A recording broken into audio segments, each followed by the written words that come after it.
The Meeples and Miniatures podcast is sponsored by Too Fat Lardies and the generous donations of you, the listener. Thank you to everyone for your support. We really appreciate it. Meeples and Miniatures, episode 247. Bag The Hun review, with hosts Neil Shuck, Mike Hobbs, and Mike Whittaker. This show was recorded on the 2nd of May, 2018.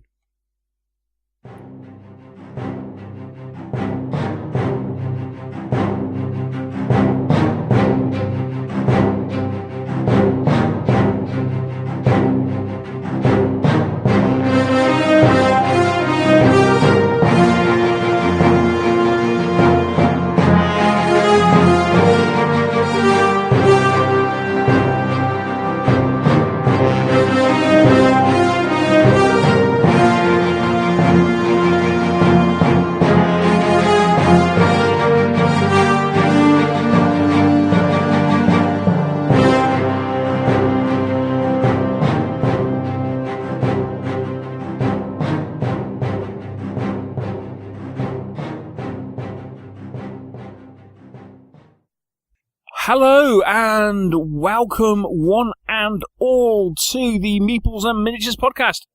My name is Neil Shuck, and on tonight's show I am joined once again by my two fellow party members in crime. First off, we have, of course, the Welsh wizard himself. It is none other than Mr. Michael Hobbs. Hello, sir. Hello, Neil. Hello, world. Hello, Meeps. Hello, ex-Meeps. Hello, new Meeps. Indeed, how are you doing? You alright? Yeah, I'm alright. It's Wednesday night. I've got a glass of green smoothie in front of me.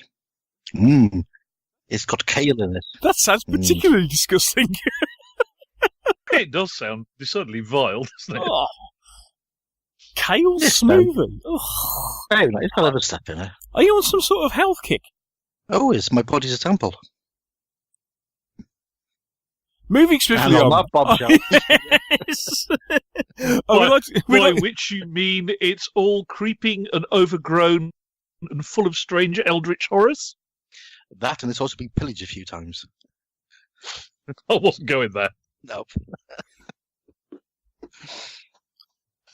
And of course, joining us as well, and interrupting before he gets introduced, as always. Oh, come on, I couldn't resist that.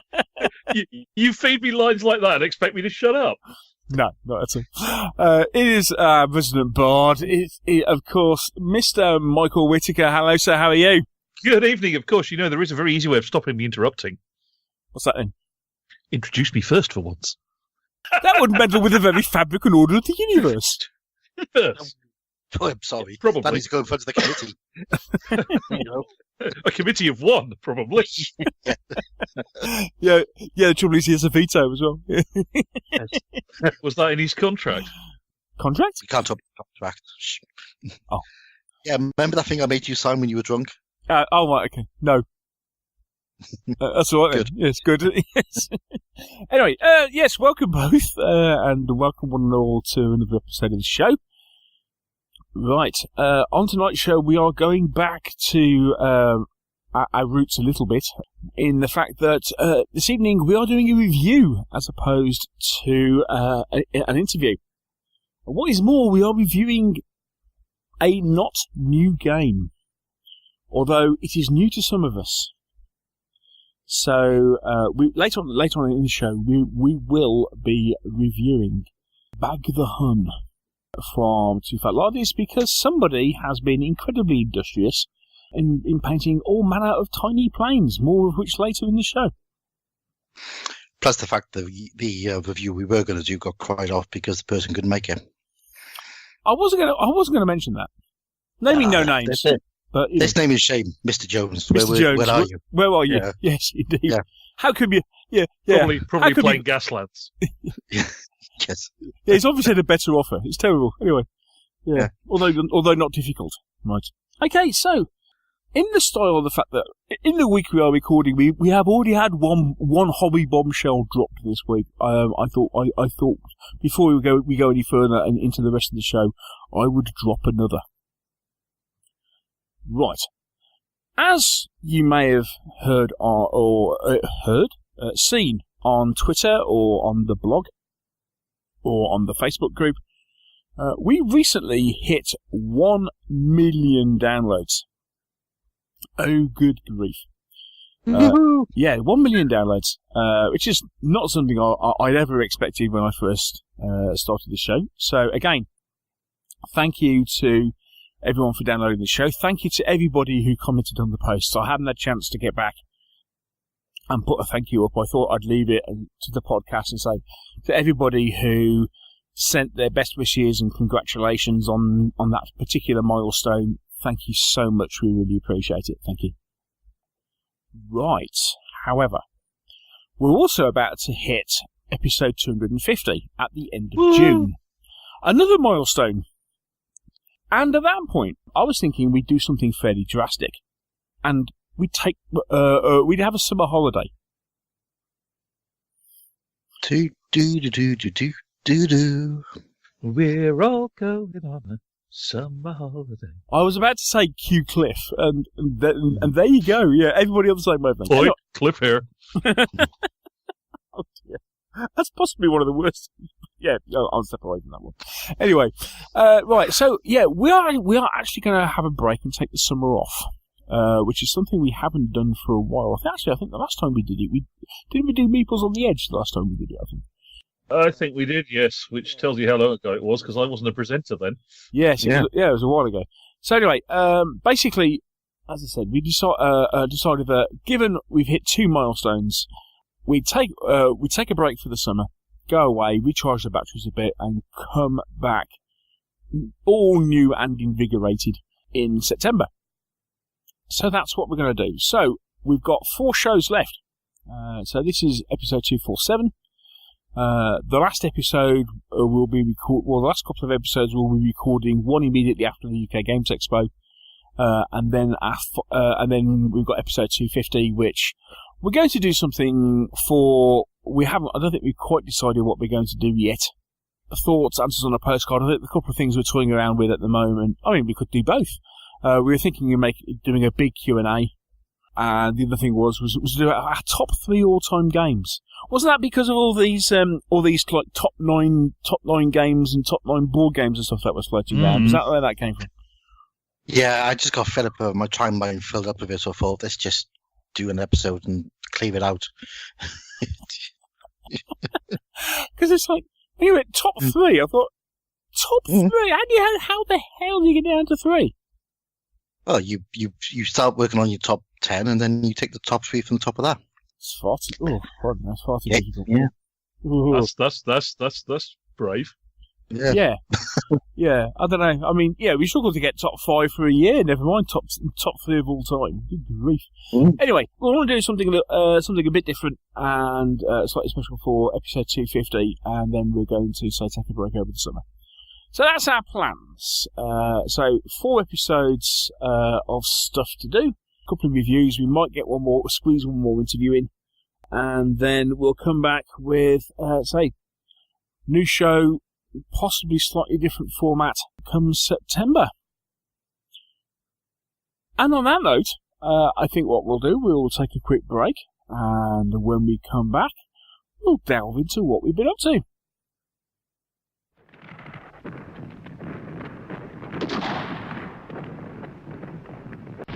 I must get through to Sergeant Watson's position. Jenkins, cover me. Sir.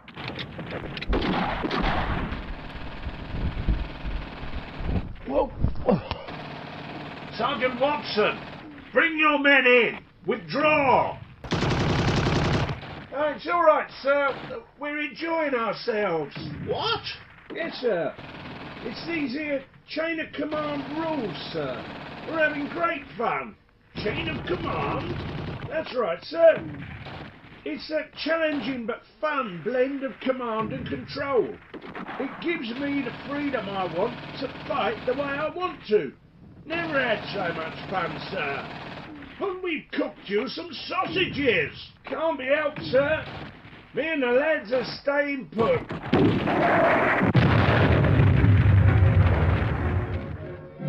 Chain of command learned World War II platoon-level rules from Too Fat Lardies. They really put you in control. And they're even better than sausages.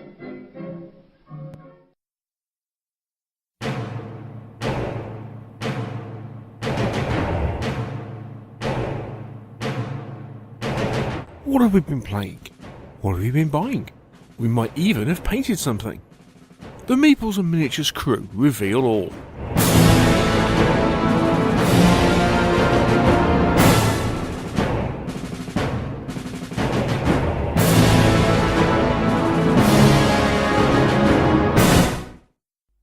And we're back, and it's time to have a chat about, first off, at the start of what we've been up to, let's have a quick show report, because last weekend happened to be Hammerhead, the rearranged Hammerhead at Newark Showground, and I attended, as did Mr. Whittaker. Mr. Whittaker attended, along with his now almost fabled or legendary 18 feet of blue lino. Yep. Of which more later. No, it's now. However, since I talked for 10 minutes about Salute last time out, I think you ought to do the bulk of the show review. Oh, right, okay. Since you actually got to walk around the show, unlike me. Yes. I would do it, but I wasn't there. He wasn't there, indeed not. Yes, Hammerhead. So held at Newark Showground. In two locations. It was in two halls. The Stevenson Hall, which is the big one, and there's a separate. I can't remember what the other building is called. Don't look at me. I never got to it. All right. Okay. So basically, the first year Hammerhead was held at Newark Showground, they held it in a smaller building and crammed everybody in. And that was just like an ancillary building this year. So, wandered along for the day, took my other mate Dave along, and had a good day. Ended up playing as many games as we anticipated, because it was International Tabletop Day on Saturday. And we went along with the intention of playing games, and only ended up playing one, but at least we played the correct game. Because we did end up playing Mr. Whittaker's Dambusters game. I had help. It's not just mine. It may be my stupid idea, but implementation belongs to other people. Yes. So no longer can Mr. Whittaker harangue me at some length about not playing his games. Although I did notice that you wussed out and stuck other Dave in the cockpit. No, I didn't wuss out and stuck other Dave in the cockpit. The problem was, I was originally going to fly, and it turns out that Dave, being follically challenged as he was, couldn't see a thing through the How does having no hair mean you can't see? Did you mean to use a different word, Daniel, other than follically? Oh dear, I think we broke him, Hobbsy. Oh, yeah. Okay, that's all right. So early in the show. Let's do that again, shall we? No, let's not! No, Absolutely not. Let's do these live shows. Yes. Yes, dear listen, this is what happens when Neil cracks up. It won't take long. In 3, 2, right. 1. So, the problem is, I didn't wimp out of flying the aircraft. I had every intention of flying the aircraft.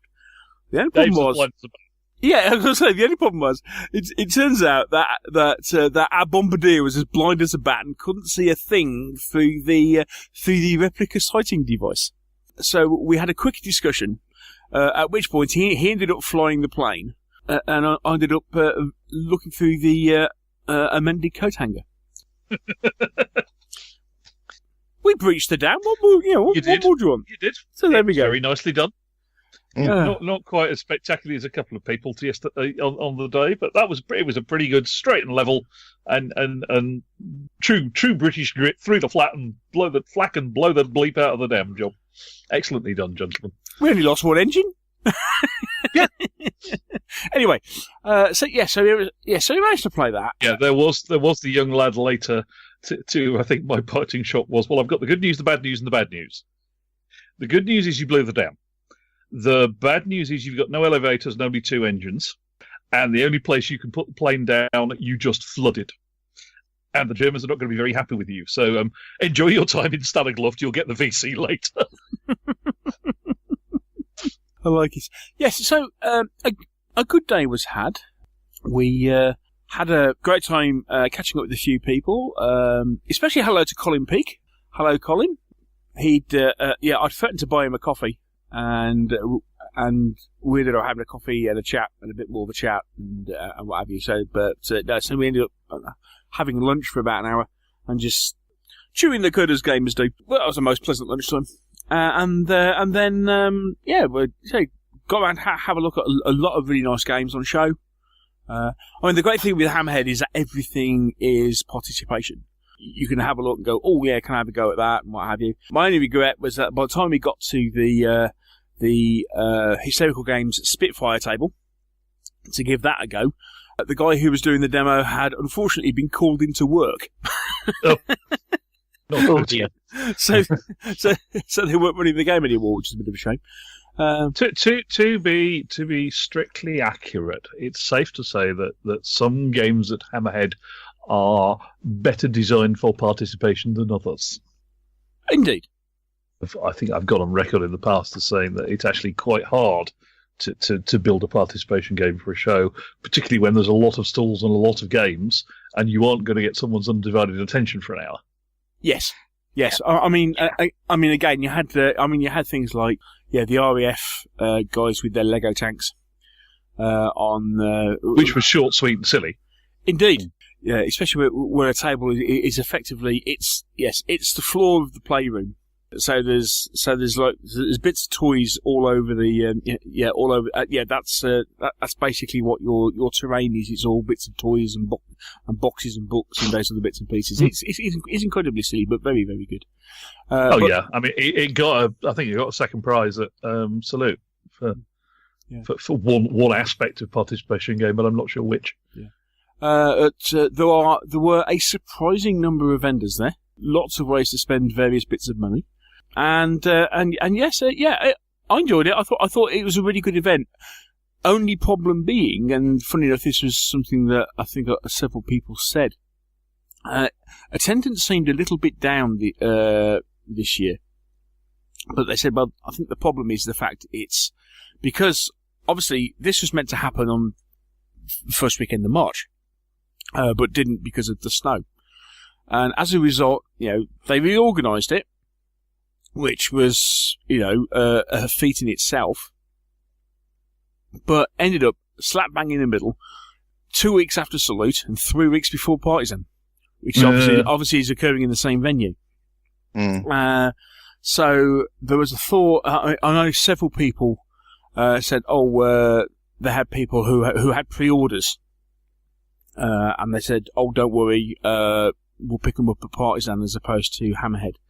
So I think they lost out a little bit because of that. But I thought it was a really good show. I was really impressed. There was a couple of traders that I hadn't spotted before that were there. There's a really good selection of stuff, really good selection of games. I could have spent a lot of money. I spent more money than I wanted to anyway. But more of that later. Or intended to. But then, really good show. Really impressed with it. And I apologise, I'm doing the RAF guys a disservice. They actually won Best Science Fiction or Fantasy Game at Salute. I suppose. Strange, but hey. Yes. But I understand, Mr. Whittaker, that Peterborough War Games are owed some congratulations for Hammerhead, are they not? Indeed, yes. We won Best Constructed Participation Game, for which I can take absolutely no credit because it's Andy Miller who turns my stupid ideas into 3D realism. So it's another. It's probably technically another trophy win for him to go with the most innovative we got at Salute that year.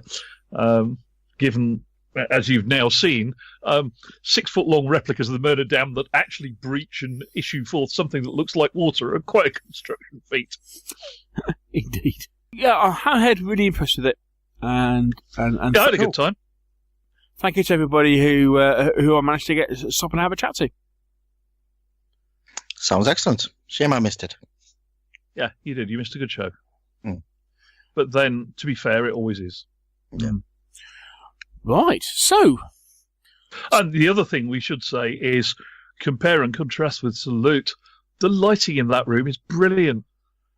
Yeah, interesting. I mean, the funny thing was on that one, I got to have a chat with John Tuffley.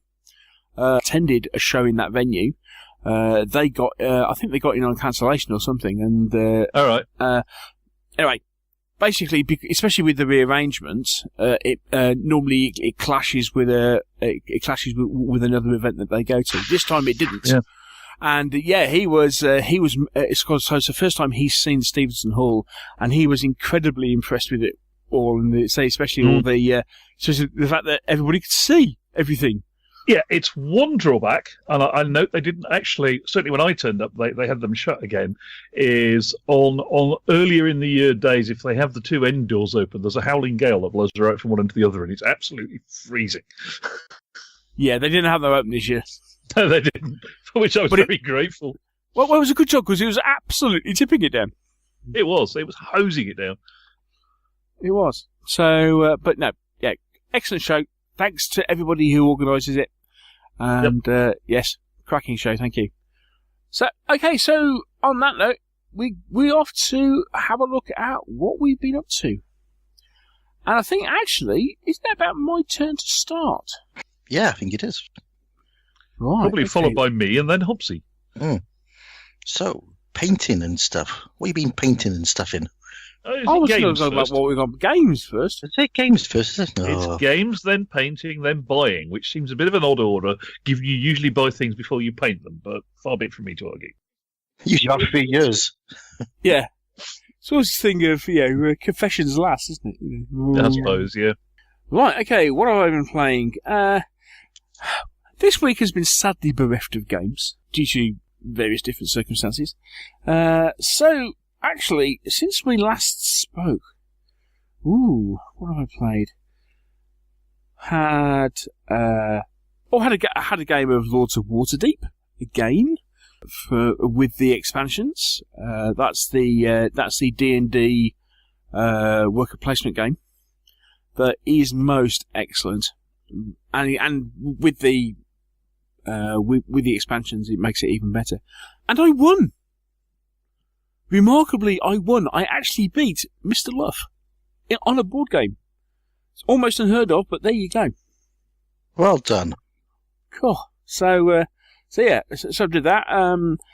Had another couple of games of Memoir 44 with Mr. Hinkman, because we found ourselves wanting a 2-player game, and I was suggesting this, that, and the other, and he was kind of going, no.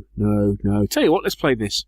So, as I say, we had a game of Memoir 44. Nice to play. I am impressed. Well, forget actually how good a game Memoir 44 is, considering it is one of the, for want of a better phrase, simpler adaptations of the Command and Colours rules. Mm-hmm. Well, certainly in its earlier incarnations. I know it gets a lot more complicated later on.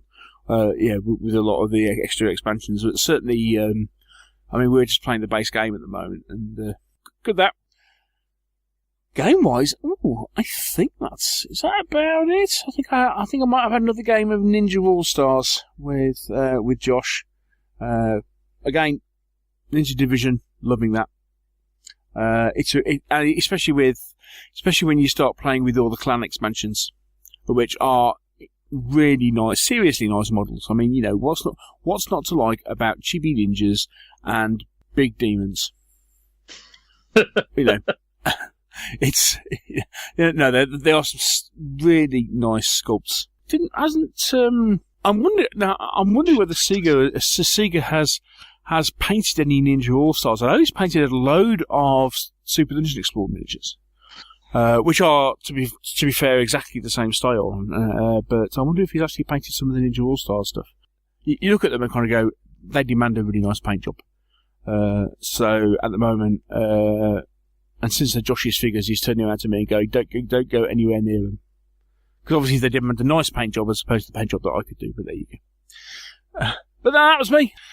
Bit of a quiet couple of weeks. Okay, next. Me. So, what have I done? Had a couple more. Hang on. Sorry. Any point. No, I'll go back. I remember a couple of other things I've done. Sorry. This might take a while, Mike. You remembered stuff. No.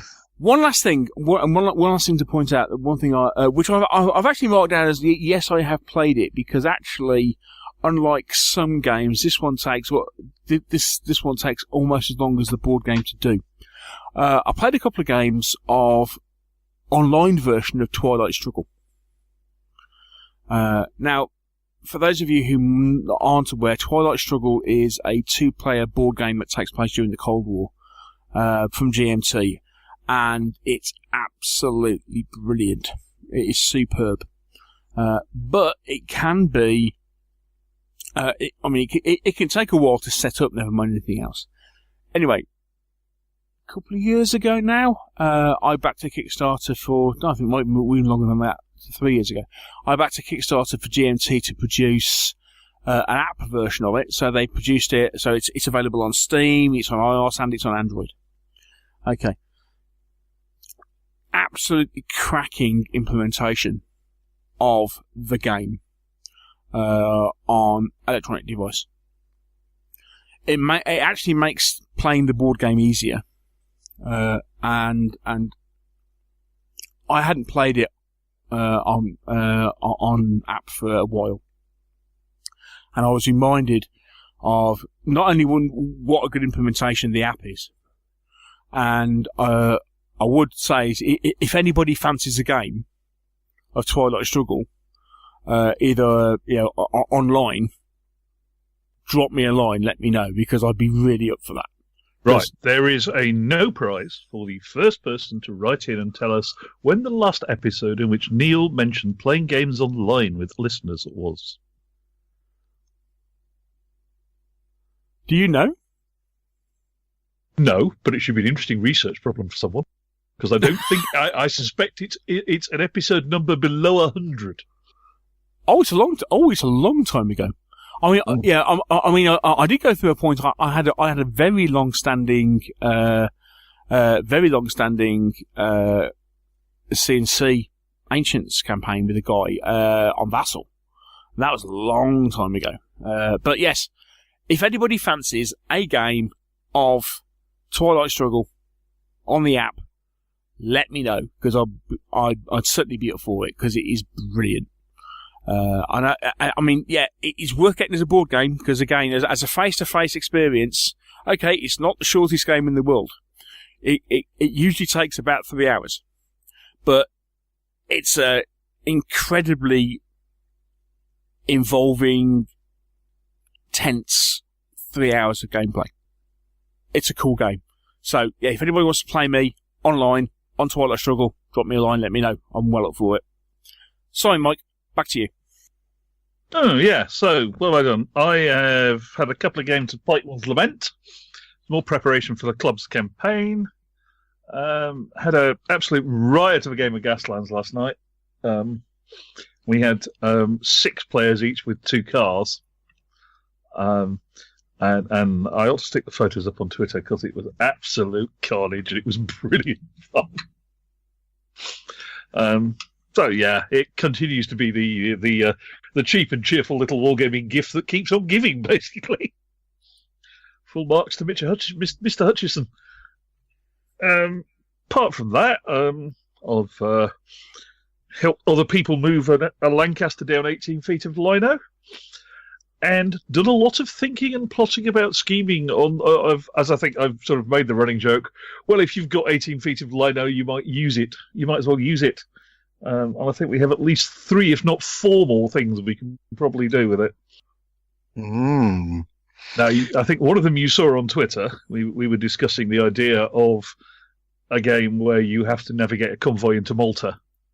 That'd be cool. Now, I've got a lot of the Skytrex World War II navals, and 3D printing some commercial vessels on top of the military stuff wouldn't be hard. And then you just sort of write a fairly loose. You don't want a complex set of rules. You're a fairly loose set of rules where someone can get down the table in half an hour, and longboat racing. What do you mean, a bit like the Olympics? Yes. But like the Olympics. Well, yeah. Yes, except for if the wind gets becalmed, you have to row, and you can shoot at each other and ram each other and board each other.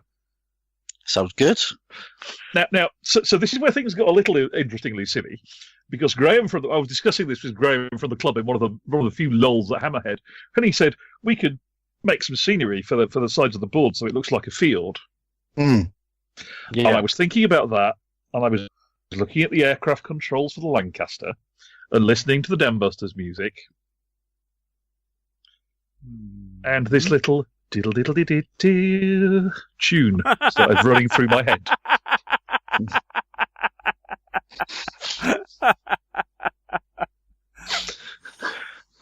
633 Squadron. Yeah. Gives you a good excuse for buying some mosquitoes. Andy's already got some. You've never he already has a whole stack of Corgi 172nd Mozzies. So you may see that coming to a show. The other thing you might see coming to a show was, well, for those who follow me on Facebook, I've been going through my top 10 albums that stayed with me. Neil will remember if Neil has paid attention to Facebook today, he will know what today's was. Oh, no, I haven't been on Facebook today. I've been too busy. Let me have a look.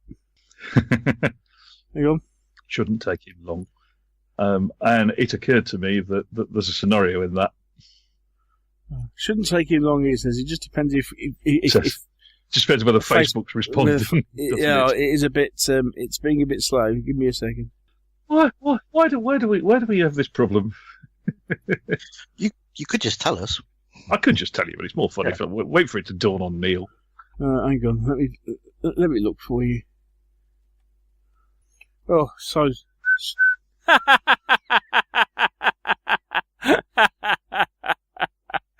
Yes, get that on 18-foot of lino. How big is the Thunderchild going to be? Well, the 3D model I currently have sitting on the printer bed is about 25 centimetres long. Cool. Yeah. and let's face it, you can either use the new Wings of Glory Kickstarter tripods. Yes. Or you can 3D print some using the Jeff Wayne model off the album as a weight print. 3 of those. The ship, I think, works out at about... You probably get away with it in 6mm, or put matching figures in sort of 6mm-ish. Maybe a bit longer, because that's what, 1/300th. So that would make it, fairly quite a. It would make it long enough to be a pre-dreadnought. So you build yourself a nice little sort of quayside, and anybody who makes lots of Victorian-looking civilians in 6mm. I don't think it really matters in 6mm, does it? No, it probably doesn't, does it? Just get a few, 3D print them even probably. And 3 Martian tripods, and your obvious mission is to take out the tripods so the steamer can get away. Should be a nice, quick, fun game. Indeed. This, by the way, gentle listeners, is how my warped brain works. Yeah. Sounds good. What about barrel racing? Barrel racing, oh. Sorry. Barrel racing over the Niagara Falls. That involves doing interestingly different things with the 18-foot of lino. No, you just have it falling off the edge. Off the edge of a table. Onto a whole pile of cotton wool at the bottom, and whoever gets towards the end wins the game. Unfortunately, they then have to go over the Niagara Falls. When you said barrel racing, the thing that flashed through my mind was the Donkey Kong level on The Hobbit. Because it was Donkey Kong, wasn't it? Yeah. Pretty much. Anyway. Yeah. Yeah. So sorry, that wasn't a good. Yeah, that wasn't a good view. In my brain at that point. Anyway, so yeah, very silly. Cool. So yeah, that's pretty much what I've been up to. A lot of sitting there going, I wonder. Is it me This is then? you, sir.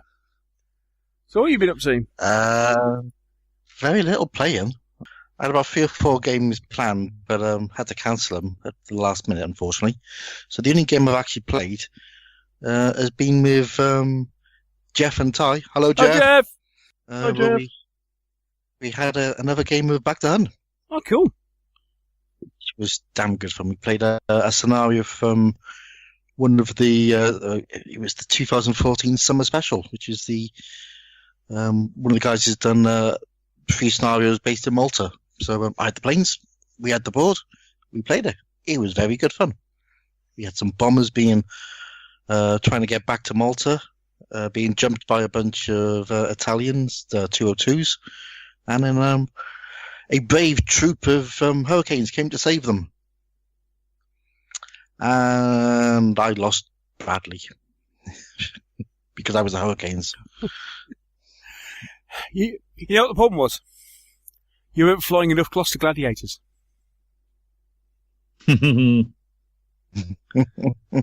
Yes, this was a little bit later. Yes, quite. Yeah, I know. But, yeah.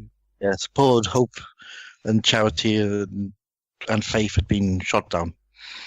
So yeah, much like my my Hurricanes. But we did get to try out the bomber rules for fire, and I had to try out the bailing out of a plane whilst it's on fire rule. And good old squadron leader Pike managed to bail out the airplane. Unfortunately, his chute didn't open.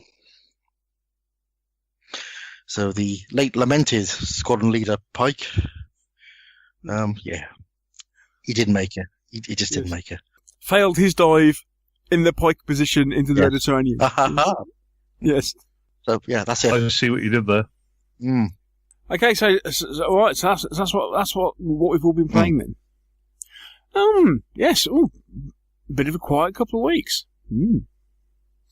Okay, so let's find out what we've been what's been on our workbenches over the last couple of weeks. Then, okay, so I should be painting Samurai, and Are you not? no, I'm I mean, yeah, what is it now? Was it 37 days until Market Laden or something like that? And I still have quite a few Samurai and Ashigaro to paint. I've really got to crack on with it. No, I've been a little bit distracted from work and from workbench by domestic stuff and opening boxes and going, oh, I've forgotten about that. Or, oh, that's where that went. With continuing the spare room sort out. The one thing I have done this week a couple of things I've done. I've been busy constructing a print and play game, and also basically putting printed PDF documents into folders. I don't know who tweeted about it, and this is something that will come on. Well, I'll come on to it when we confessions of buying. But I had to buy a large, it was just like a 100-leaf presentation folder to get something that I'd purchased on into. But anyway, other than that, I've basically been building. Right, there was a game called Full Moon Jacket. Which on Kickstarter earlier this year. It's currently still up on. You can late pledge for it at the moment, but essentially it's Dog Soldiers meets Platoon. Okay, so you're playing a squad of U.S. Marines in 1968 in Vietnam.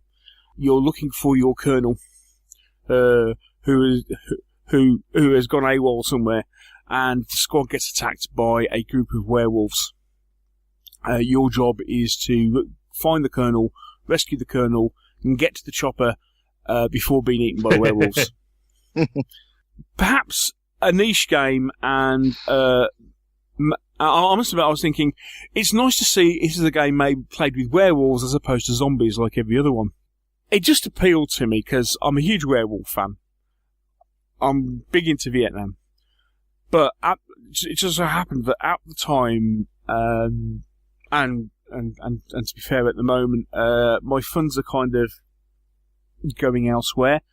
But I really fancy playing the game, so I bought the print and play version. So this week, having printed off everything, I've been busy sleeving cards. Cutting out the sleeving cards and putting all the boards onto, because I have like these double-sided board things that are actually kind of hexagonal. So they're a pain in the neck to actually put together a match. But I've been basing those on foam board because it just seems that it's a nice kind of light, rigid material, and I had a few spare sheets. So I've been using that. So basically that's what I've been doing instead of painting samurai. And that, and then I thought, we got counters. So I bought a whole load of 20 more counters, and this from war bases at the weekend. I was going to use those for all the counters, and then got to the figures, and I thought, I seem to remember that somebody not too long ago sent me a large pack of 15mm US Vietnam Marines. I did.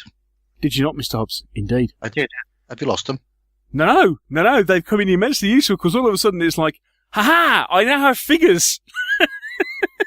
Because I'm going to use those for the player pieces for this game. So I've been sorting those out. So no painting done at all. Just lots of looking at boxes and going, oh, that's nice, and I have to sort that out, and oh, that's nice, and then putting the board game together.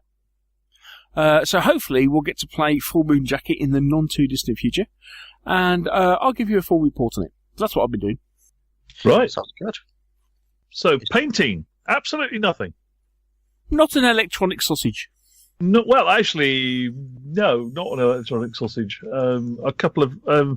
one electronic gadget that was necessary for the show, which was the little Bluetooth adapter, so we could hide the sound effect speakers under the table. But other than that, nothing in the way of assembling or other hobby stuff. Next. Mr. Hobbs, save us. Tell us you've been doing something hobby related. Yeah. I've been painting some planes, funnily enough. Yes, this little distraction into Bag The Hun. He's still just a little distraction. I haven't gone too mad. Little? It is little. It's 1/600. Cha-ching! So I've done the RAF since we last spoke. What, all of it? Pretty much enough for Malta. So I've done 12 Hurricanes, 6 Spitfires, 8 Bristol, some bow fighters, some Blenheims. Yeah. So I've done all those, painted them, put transfers on, many transfers. Many transfers, including the ones that go on the tail. Oh, wow. And the tail of a 1/600 plane is very small. Yes, I admire your dedication to detail, sir. I even put the transfers on the bottom of the wings of the RAF ones, even though you can't see them. So, yeah, done all that. I'm just finishing off some more Italians now. I got some CR-42s and some, I can't remember the name, is the field bombers. So I got those. And then they're nearly done. And then it's on to the Luftwaffe. So, one thing with the Italians, they have a really interesting camouflage scheme, don't they? Yeah. Which I thought you replicated really well. How the heck did you manage to do that? Stipple. I just painted a I can't remember what colour I use now. An off brown khaki sort of colour as the base. Did a highlight of midstone, and then I got a great big flat brush and just dipped it in a tiny bit of very dark green paint, and then just dabbed it on a tissue until it was nearly gone, and then just dabbed it on part of the plane. It worked very effectively. I was most impressed. They look really cool. I'm thinking, crikey, how the heck did you do that? Very small brush. I painted each little dot individually. No, huge brush. Took seconds, literally seconds. And for the bombers, I had to do 2 colours because they had brown in it as well, so I had to just dabble on some brown. And then a very light wash of Army Painter soft tone mixed with GW Meridian Medium 50/50 over the top, and it just brings it all back to life. It's lovely. 6 seconds, literally. I think I've spent about an hour and a half on 14 planes, and they're pretty much done. Yeah. Can't argue with that one. Cool. No. Not really, can you? But I've also been carrying on with my my elves and some dwarves. So yeah, all good. Lots of planes. Mm-hmm. More of which later. Nice. Very nice. Yes. Cool. What? So that's what we've been up to. Again, somewhat less than usual. Good grief! We have to pull our socks up on this, gentlemen. So we shall have to get better. Are we forgetting some one part of what we've been up to, Neil? I don't know. Are we forgetting the confessional? Confessional.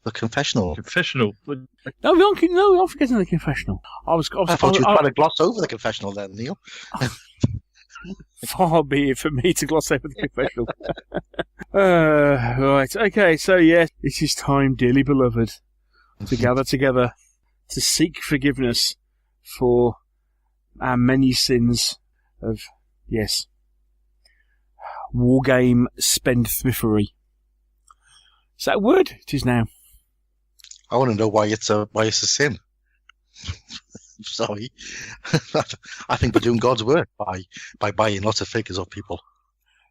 Indeed. However, the great Guru Luff, all hail him, would deem that this is perhaps a sinful pursuit. But what do we care? The great Guru Luff has gone down in my estimation recently. But let's pass on. Indeed. Moving swiftly on. Yes, indeed. Right, okay, so yeah, back to me. What have I been playing? I have been trying to be good. Because the UK Gex Expo is coming up. Yeah. And it's proving to be more difficult than I anticipated, especially when certain things start happening. Since we last spoke, I mean, I was doing really well, and then we hit Hammerhead. So, I wasn't too bad. Now, okay, right.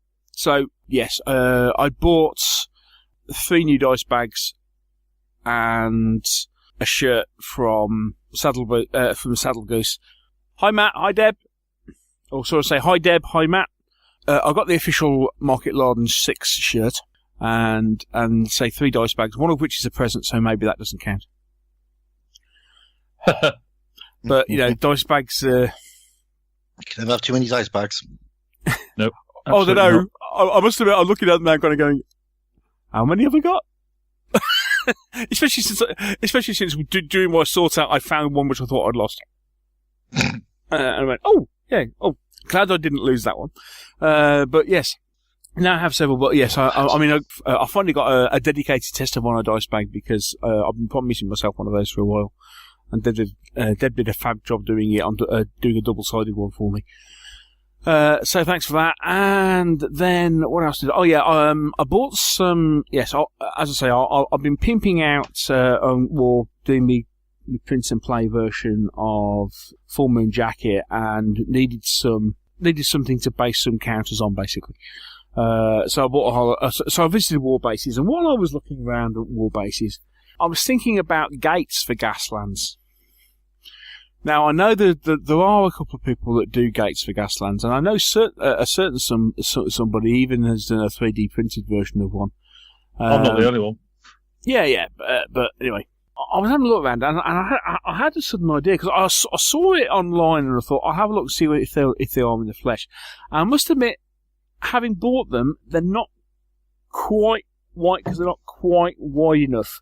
But I'm going to paint a couple up and give it a go and see what I think anyway.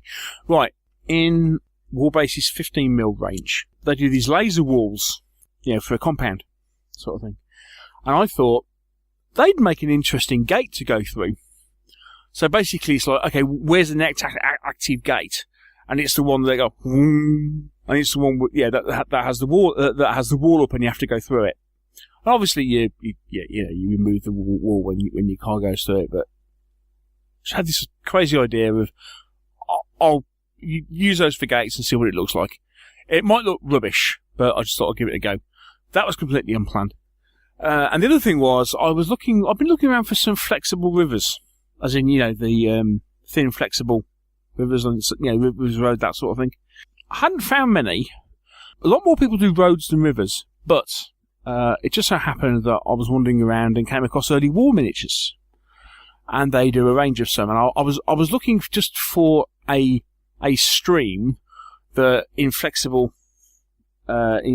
sections for put it on a 3-foot table, 4-foot table, because I've created a whole loaded MDF that we've been using for chain of command, but I wanted one that was relatively small and I could use for things like Test of Honor.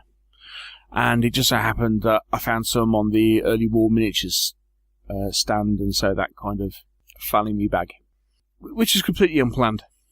So there you go.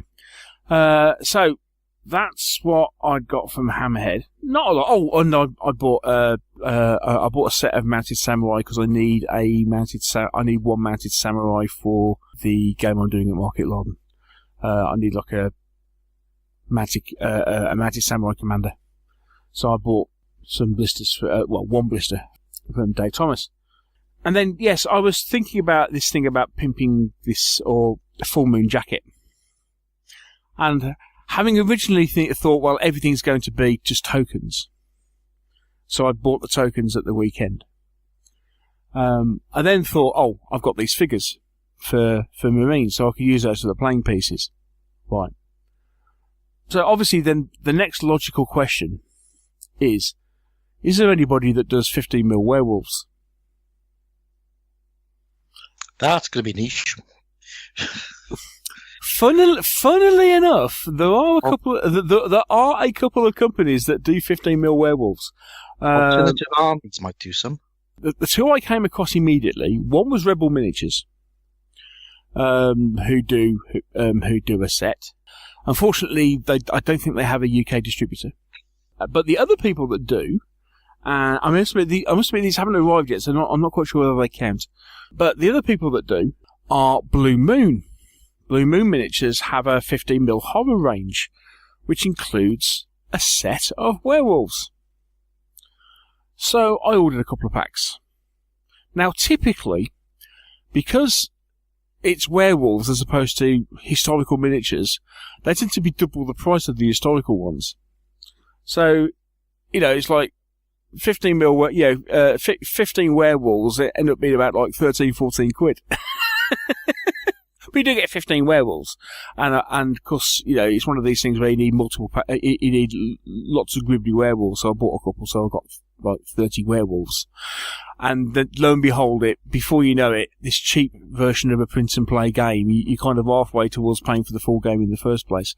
So I'm not quite sure what happened there. It's kind of gone a bit wrong. Oh well, never mind. Yes. So yes, Blue Moon, who are distributed in the UK by Old Glory UK. They have a whole load of different 15mm ranges, including some very nice French Indie War actually. But yes, they have 15mm horror range. So yes, a couple of packs of 15mm werewolves, which should hopefully be arriving shortly. Oh, and then I bought a set of rolls. Because I forget. Oh no, I think it was actually Andreas Filigoy. No, it was Andreas Filigoy originally, I think. during that particular Twitter feed. He happened to mention that there was a problem going on and there was a couple of issues. He said, however, on a better note, 4AD is number 4 on the Board Game Geek hot list. And I thought, 4AD? What's 4AD? So I went and had a look. And it's called 4 Against Darkness, which is a solo dungeon bash game, for want of a better description. Do you think that's about right? But it's kind of old style, so it kind of harks back towards first edition D&D. Yeah, it's a pen and paper game. Yeah, scary. Yeah. And it's brilliant. It's genius. It's absolutely genius. Yeah. So I think Hobbsy, you bought it in hardback, haven't you? Because you bought it off Amazon. Yeah. I bought the PDF from Ganesha Games' web store, along with subsequently like 4 scenario packs, and I've still got to go back and get the extra monsters stuff and the expansion for levels 5 to 8. But I just thought, before I go all in, let's just play a bit more at level 1 to 4. But yeah, it's not quite a fighting fantasy game. It's something different. No, yeah. it's definitely something different. It's like, yeah, it is. You are, going through a dungeon. Okay, it's randomly generated. Well, unless you follow a scenario, it's randomly generated. But you've got 4 adventurers, and the idea is you've got to get through this dungeon, get to a boss, kill the boss, get back out the dungeon again. It's brilliant, absolutely brilliant. So that was the last thing I bought. That's what I've been buying. Cool. Next. Well, I did try. I went for a fairly long trek around Hammerhead. Had a chat with Debs about possibly doing a couple of shirts for me, but had a good long look round Colonel Bill's at what's new in the foreground ranges, and I bought nothing. What? Sausage. Nothing. Zippo. But I have still been sorting through assorted boxes and shelves from finish off clearing out the workshop, and I keep finding things I didn't think I owned, so that almost counts. Yeah, that always counts. It's, did I buy these? Gosh, yes, I did, didn't I? Complete batch of 28mm early war Fallschirmjäger, which I really ought to get painted up as opponents for the home guard at some point. I remember you talking about buying those. That was a while ago, wasn't it? It was a long while ago, but I do remember you buying them. Yes. Yeah. Moving on. Next. Oopsie. It's come to me yet again to save the honour of Meeples and Miniatures. So you mean convince Guru Love that it's not a good idea after all? What, even worse than me, you mean? I don't know. I'll let you decide. Okay, so. Sorry. I've got one other thing to confess. Oh, you got one more thing, have you? Yes. Yeah. Go on then. I backed the Hellboy Kickstarter. Okay. Sorry. What do you do that for? Because I like Hellboy. And prepare to be disappointed. Fair enough. Can't argue with that. Yep. Well done, Neil. It's a Mantic Kickstarter. Get involved. Because you're sure as heck never see it at retail. Yes. Anything else, Neil? Mr. Hobbs. Yes, Mr. Shock. Right, I started off. Since last time we spoke, I did get bows and badges, or badges and bows. Oh yes, so did I. Yes. Yes, that was something else I bought. Sorry, you remind me. Yeah. We are starting to sync up now, aren't we, Neil? Yeah. So I got that one. So we did have our big water tanker game, which I spoke about last time. And so I did pick up a couple of little Italian tanks. So I've got 3 now, and that's all I need. So I got the very early M11. That's most of the Italian army, isn't it? Pretty much, yeah. And I have gone for the big cat of the Italians, which is the Semivente 47. Yeah, they're Have you not gone? Have you not gone for one of those little one-man tankettes? I think that's what the M11s are 2-man, isn't it? Hmm. I decided to stick with the tanks that are in the game. Fair enough. So I've got 3. That's all I need. So I've done those. I also got 4 Against Darkness, which I got from Amazon. So I'm not having to faff around, print the thing out, and stick it into a big folder. No, because you got it in a book. Yeah, a nice little book. It's great. Yeah. These books are really good, Neil. This newfangled thing. Yeah, 'cause it's called a book. Yeah, because isn't it effectively Amazon's print-on-demand service? Don't know. Yeah, it will be. Printed in Great Britain by Amazon. Yeah. There you go. There you go. $9.99 it was. When I was a boy, television was called books. Yes. So I got that. So I got that. And Mike gets the quote. yes. And much like Neil, I also got the Caves of the Kobold Slave Masters, Dark Waters, and the Three Rings. Again in books. Yeah, so I got that. I also got the King Arthur one. Yeah, I'm going to get that one next. Yeah. But yeah, they're really good. It's a really clever little game, and I think we need to review it, Neil. Indeed. Sounds like sounds like a tremendously good idea in the not too distant future. Yeah. Before our holiday or after our holiday? Distant is a relative term. Distant, okay. So yeah, did that.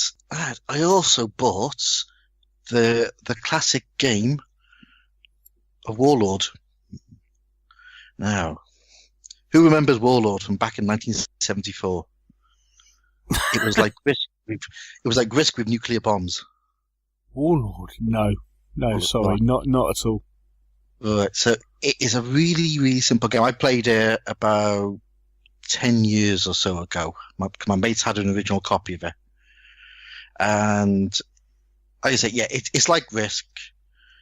The combat mechanic is basically spoof. If you ever played spoof, is where you sort of hide a dice behind your hand and the other person has to guess the number. That's the combat mechanic. What? Yeah, that's really. So, say you're attacking an area and you've got 5 armies, you can choose between 1 and 5 on your dice, and the other person has to guess the number. If he guess the number right, you lose that many armies. If he gets it wrong, he loses one of his armies, and if he's lost his last army, you move in. It is a fantastic game for psyching out somebody. But yeah, it came out in 1974. There was a couple of editions, and then Games Workshop did a small version of it called Apocalypse, where they sort of trimmed down some of the rules, and they only had 4 boards, which covers sort of Western Europe. But Mike Hayes, who produced the original game, has done a reprint of it, which you can buy off him.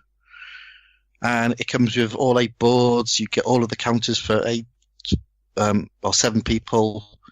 The 3-page rule book, plus a 20-page, a bunch of FAQs and stuff, and guides on how to play and good tactics to use.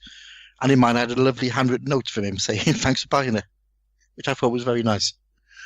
So I got that, and I'm gonna go and we're gonna play it on Tuesday up in Abergavenny with me, Mark, and Matt and Ralph are gonna come down, and we'll spend a couple of good hours causing nuclear chaos in Europe and stabbing each other in the back.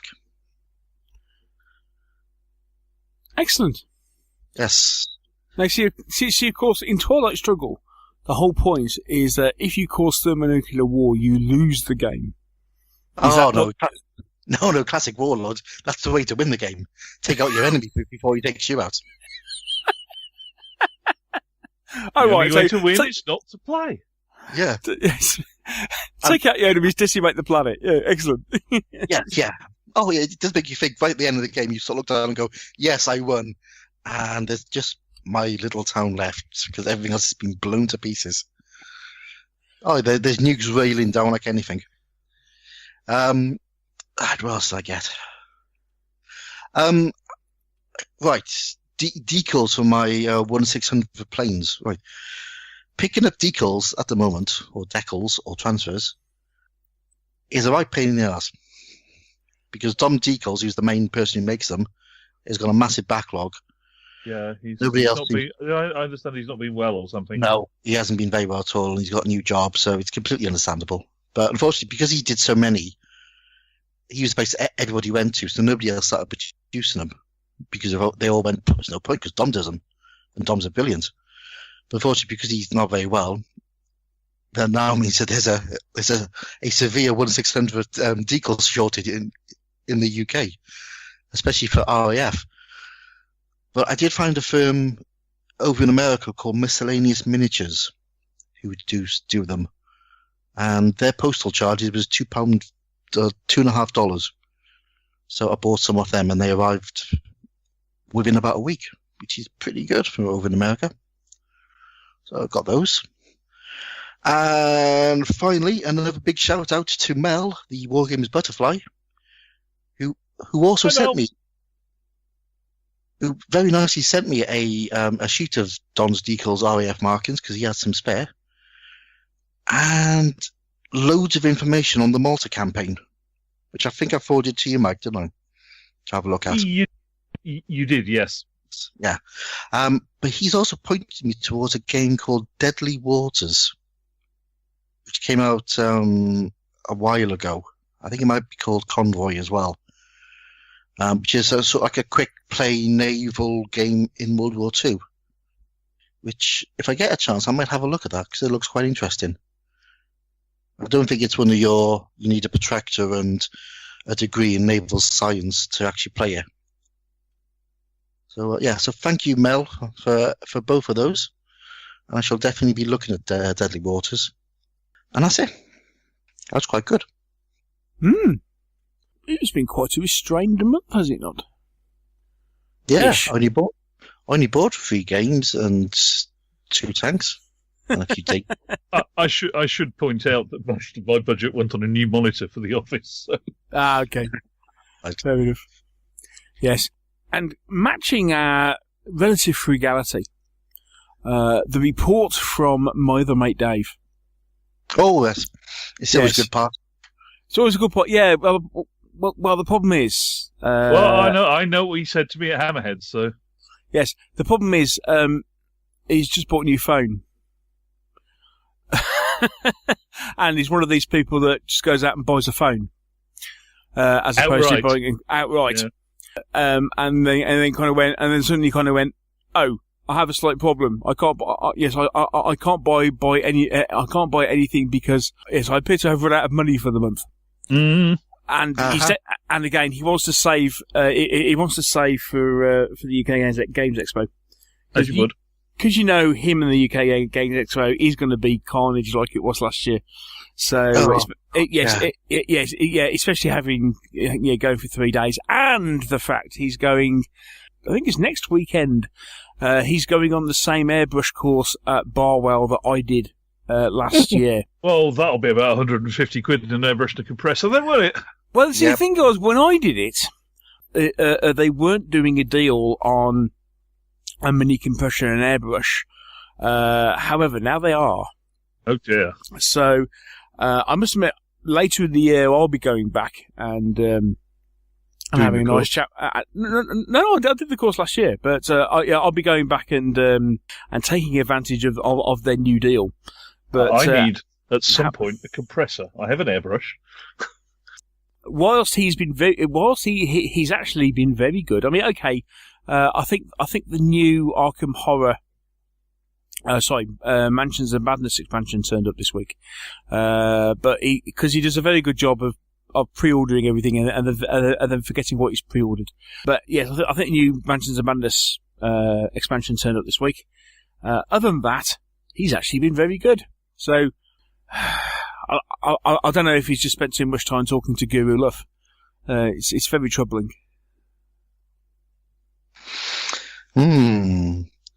So if anybody is going to the Games Expo and wants to trail behind Dave carrying his stuff, please get in touch with us at the usual number. Indeed, because by day 2 we will need a band of Sherpas. I'm kind of hoping he takes stuff home at the end of each day instead of keeping it with him. Even so, I mean, you know what it was like by the end of by the end of the day last year. It was like, I don't know, point Dave at something and you go and buy it. Yeah. Well, that's a decent game. Yes. Oh, buy that then. Yeah. Anyway, so yes, so there we are. Right. Okay. So that's what we've been up to over the past couple of weeks. Quite diverse. Well. Okay. Ooh, so. Yes, diverse and minimal. Yes. Okay. So what we'll In do? some cases. Indeed. We'll take a break, and then we will come back with our feature review of the show.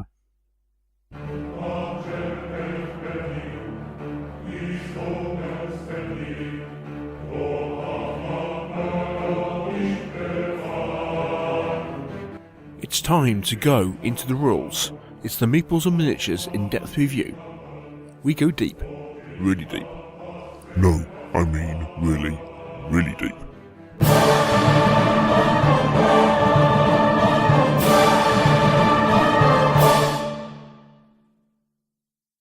So here we are, in the depths of the bunker archives.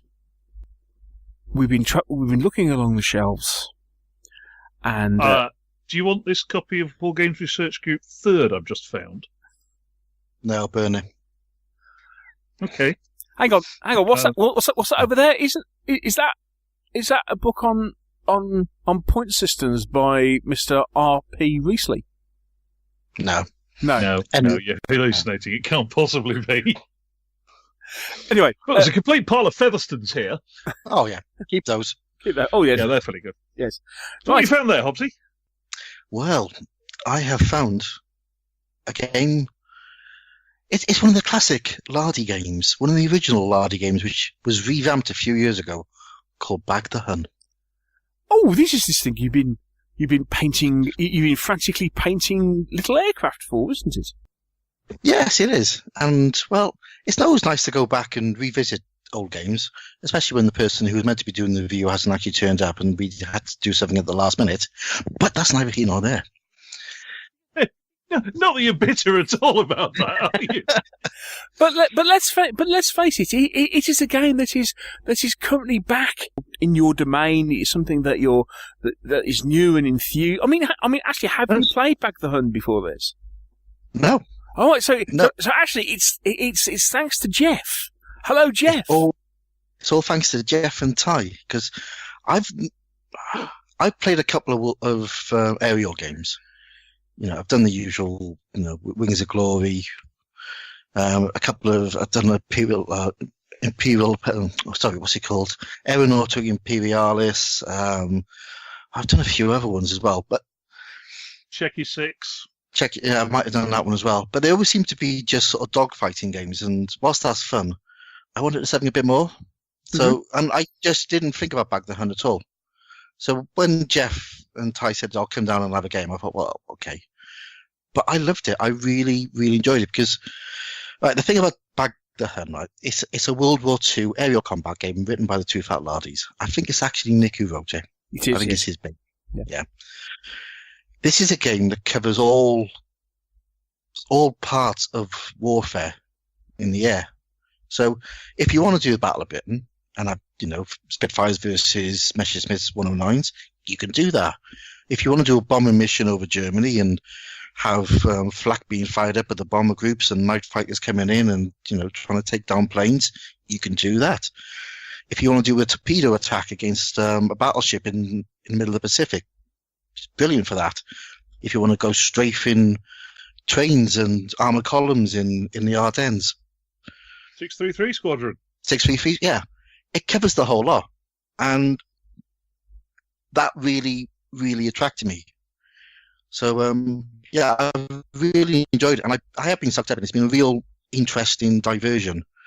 So, you just thought, well, let's go through the rules and see if other people feel the same. And we probably better warn Rich that he might start selling some of these soon, just in case he hasn't got any left.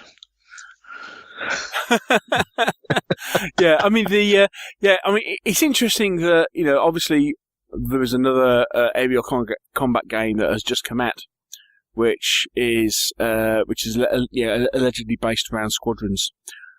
This is perhaps an alternative. Yeah, because this one is definitely based around, well, sections, shall we say? Yes. Because you don't just get one plane. Planes are in sections, and that's a section of 2 or 3 on average, usually. Or 4. Well, most of the 4s were actually split into 2 sections of 2.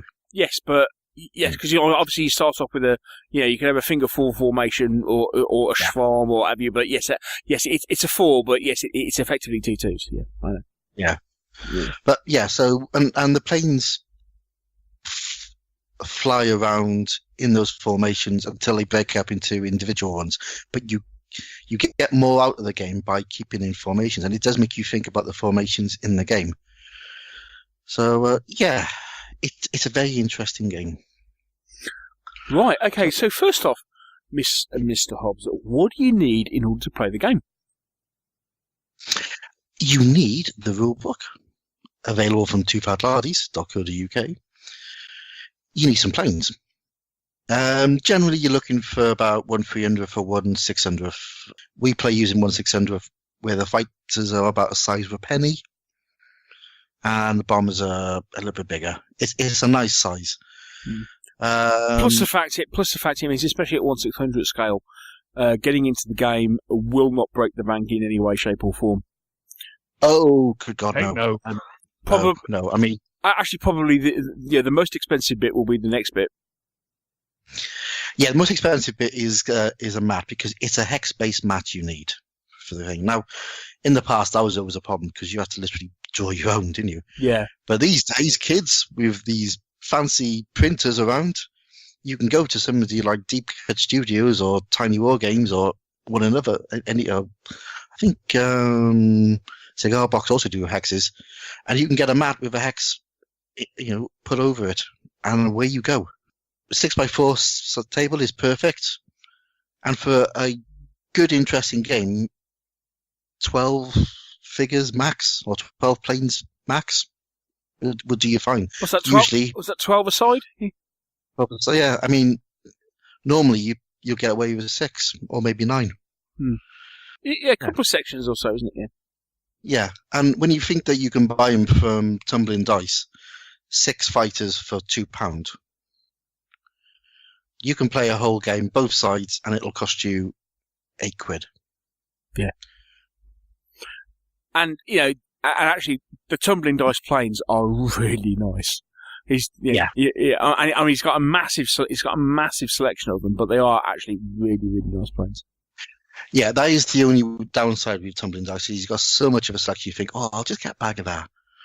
Oh, I'll just get some of those. Oh, I'll just get some of those. And suddenly you're about sort of £30 order, and you've just ordered half the Luftwaffe. Yeah, it can get a little bit out of hand. Yeah.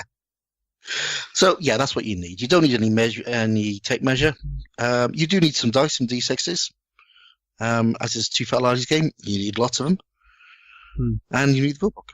Yes, I say and the reason you don't need a measure is because everything is measured with numbers of hexes, which is why the hex mat is important. It doesn't use ruler tape measures. It's all about counting hexes. It's a board game. I've had a revelation. It's a board game. In which case, it doesn't count. Excellent. To quote the great guru, it's just a token. Just a token on a board. Aye. So, that's the stuff you need. So, shall we go into the rules? Indeed. Lead us by the hand, Mr. Hobbs, through the rules of Bag The Hun, since you're the person who has played it most recently of all of us. It's been quite a while since I last played this. And I've played a whole massive amount of twice, but it's enough. So, you have planes. So, you will need a scenario, so you know what you're doing. The scenario will list the sections that you have at your disposal. The sections, as I said, are made up of 2 or 3 planes, sometimes 4. And each section will have a leader and a couple of wingmen. The leader plane controls the movement. So you basically move your leader when it's his turn to move, and your wingmen stay with the leader. Well, the wingmen try and stay with the leader, because if you get a little bit flash, they may not stay and may go shooting off into the air in various directions. But anyway, generally, these sections of 2 or 3 stay together and attack. So you can, whenever you wish, break these sections down into individual planes, but generally, it's beneficial to keep the flights together. So each plane figure on the board is one plane. It's a 1-to-1 ratio. Okay, it's not trying to say that this is a squadron. It's one plane is one plane. Each plane has various stats. So we have speed, which is the basic movement distance in hexes. We got maneuverability. So the higher the maneuverability, the easier it is for planes to make complicated maneuvers. So you'll find that high-speed fighters are usually nice and maneuverable, whereas slow, sluggish bombers are very unmaneuverable. You then got an altitude level, so each plane will have a maximum altitude they can get to, which is on a scale of 1 to 6. As you would imagine, if you can get to the higher altitude, that gives you an advantage when you're in combat or when you're attacking. What else we got? We got rate of climb. So during your move, you can go up and down these altitude levels, and the rate of climb dictates how many bands you can go up in any one turn. So you can't go rocketing up from altitude 1 up to 6 in one turn. You can only go up 1 or 2 or 3. 3 is probably, I think 3 is actually the highest you can do in one turn. Then we have robustness, which is the amount of damage the plane can take. The higher the robustness, the more damage it'll take. Then we have size, which is a scale 1 to 6, whereas 1 is small and 6 is big. Big planes are obviously easier to hit, especially when they usually got very low maneuverability. And then the final factor is your fire factor. Now, fire factor is it basically equates the number of dice you roll as a base when you're in combat. And when it comes to fire, we'll cover firing in a bit, but it's basically it's a number. The higher the number, the better. The only other thing that you get with the planes is you have an ammunition level. So fighters especially have these ammo levels. And when you run out of ammo, well, you run out of ammo. Time to get out of there.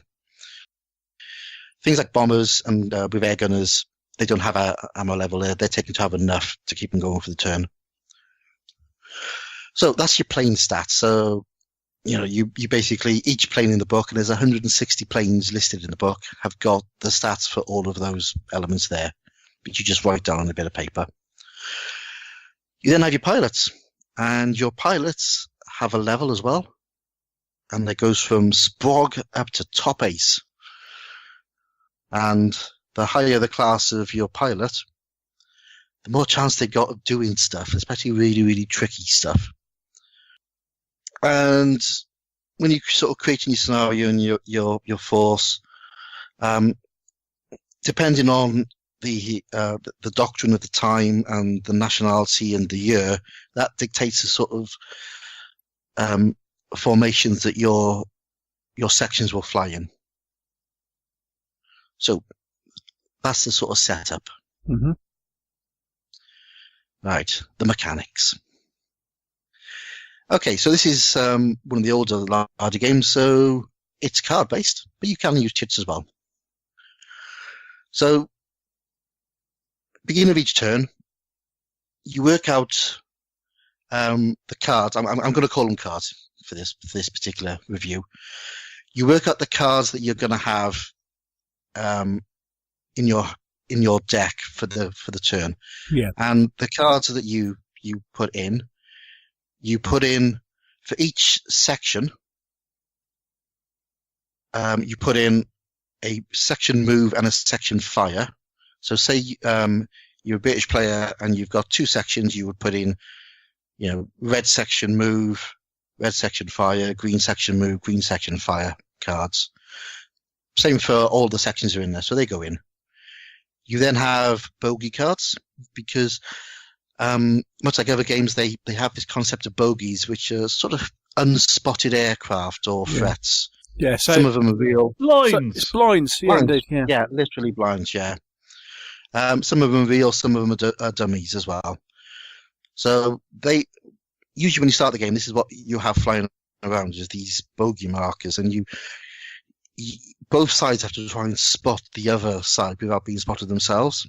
Because when you spot a bogey, you put if it's a dummy, you take it off. If it's a real plane, you put the planes on the table. But bogey cards allows all of the bogeys on the board. Sorry, you have one for a side. You have Axis and Allies. Sorry, so all of the bogeys for one side will move when that bogey card comes up. And bogeys can do all sorts. They can move. Bogeys can spot as well, and they can also attack. Again, like blinds. So anybody who's played a Too Fat Lardies game, like I mean, Shot Mum, will know what the blinds are. So that's bogeys. You then get a couple of bonus cards. So you get an altitude bonus. So the formation which is at the highest altitude takes a bonus move or spot. Mm. If you got two at the same size, then you basically go down by the pilot's experience, and if that's still the same, you basically roll a dice, and that formation gets it. So one formation will get, one section will get a bonus move because of altitude. There is also a formation bonus, which goes in, and the formation bonus works in a similar way. So you choose one group of aircraft, will make a bonus move or spot, and you have one for each side. So again, if Axis formation comes up, the Axis player can choose one of his formations and give that unit an extra move. And then finally, we have a bailout card. So if you've got a plane that's going down, when the bailout card comes up, that pilot or crew member can try and get out before he hits the deck. Those are the basic cards you have. You can then extend that with character cards. So, again, this is a Lardy game, so it's going on the characterization. It's going on the people who are playing these planes. These planes are being piloted by aces, and so you want to bring those in. So the character cards, you tend to have one or two each side. When those cards come up, if that character hasn't already activated, he can then make a move. So it gives that character's section a chance of having two chances to move during the turn. So when your section card comes up, you can decide not to use it and wait for the character card to come up a bit later on, or vice versa. There's top base bonus cards. Does that character card allow you just to move, or does it also allow you to fire? He can. Right, he can. You can spot. He can move if he hasn't already moved. He may move his aircraft and try getting onto the tail of an enemy. So he can move. And he may fire. Yes, he can fire as well. Cool. And he can also bail out. So yeah, the character cards are quite powerful because they do allow you to do all sorts of things. But generally, they don't give you a bonus move, but they allow you to make a move before your section card comes up or after your section card comes up. You've got top ace bonus cards, you've got junior ace bonus cards, which are sort of similar, but they have less things that they can do. You've got air gunner fire. So if you've got bombers on table, you'd have an air gunner fire card in there, which allows them to fire. And there's other cards like jet bonuses, ship moves, ground units move, flak bonuses, flak. So whatever the scenario is, you've got cards that you can put into the deck at the beginning of each turn. So what you do is you basically turn over the cards. The cards tell you what's been activated, and you carry out that order. with me so far? Indeed. Cool. Excellent. Okay. Movements. Let's talk about movement. So, it's hex-based. Yeah. You have to move in the game. You can't do things like, oh, I'm not going to move. When it's an aircraft. It doesn't. It's an aircraft, yeah. Yeah, it doesn't do standing. Yeah. It doesn't do standing still very well. It tends to fall out the sky. Yeah. Yeah. It's like I say. You generally move on your section move. I'm pretty sure you don't have to if you've got another card in there, but I might be wrong on that. So your movement. So each of your planes has a movement value. You have to move that movement value in hexes. Plus, you have a D4. So say your movement is 7 and you roll 2 on a D4, you're moving 9 hexes. Now, there are maneuvers that you can carry out. And there are lots and lots of maneuvers. Some are easy, some are tricky, some are hard. But each of these maneuvers have a cost. And I am frantically going down for the PDF for here to bring out what the ones are. So, things like, level flight. It's a standard, easy move. If you move forward, you just basically move forward that number of hexes. You can climb, which means you go up the altitude. You can descend, which takes you down. You can do an easy turn, which means you move, sort of 1 hex forward and 1 to the right or left, which costs 3 speed points, even though you've only moved essentially two hexes. There's things like jinking, break turns. There's all sorts. So what you can say is you can plan out what you're going to do. So you might say, I've got 9 points of speed which I have to use. You might say, right, I'm being, maybe I want to get lined up to a plane that's in front of me, but slightly to the side. So I'm going to do a barrel roll. So a barrel roll moves me forward 4 and gives me a 1 hex move to the left or right, a sort of swipe. That costs 6 of those points. So I can do that, and then I got another 3 points, which I can then move forward or maybe do a slight turn. So you can plan out what you're going to do, and these maneuvers allow you to do that. But the more difficult the maneuver, the more difficult they are to actually carry out. And the hard maneuvers, you can only do one of those per turn. Whereas the tricky and easy ones, you can do multiple times. So there is a slight thing you need to keep in mind. If you start doing tricky and hard maneuvers, the pilots who are in the formation with you, they have to take a test. And if they fail a test, they're going to go straight forward. So whilst your ace, your old squadron leader Pike, will be ducking and diving and twisting and turning and going all sorts, it's not much good if his 2 sprog wingmen can't keep up with him and go shooting off into the sunset. So you need to sort of work out what's the best maneuver to do. If you've got sprog wingmen, you need to keep it easy maneuvers, because if you start doing stuff that's tricky or difficult, you could lose them, and they then have to try and reform back up to you. And also means that then carry out the next maneuver, they have to move on their own. So you can't do these nice formation moves that look so pretty on the table.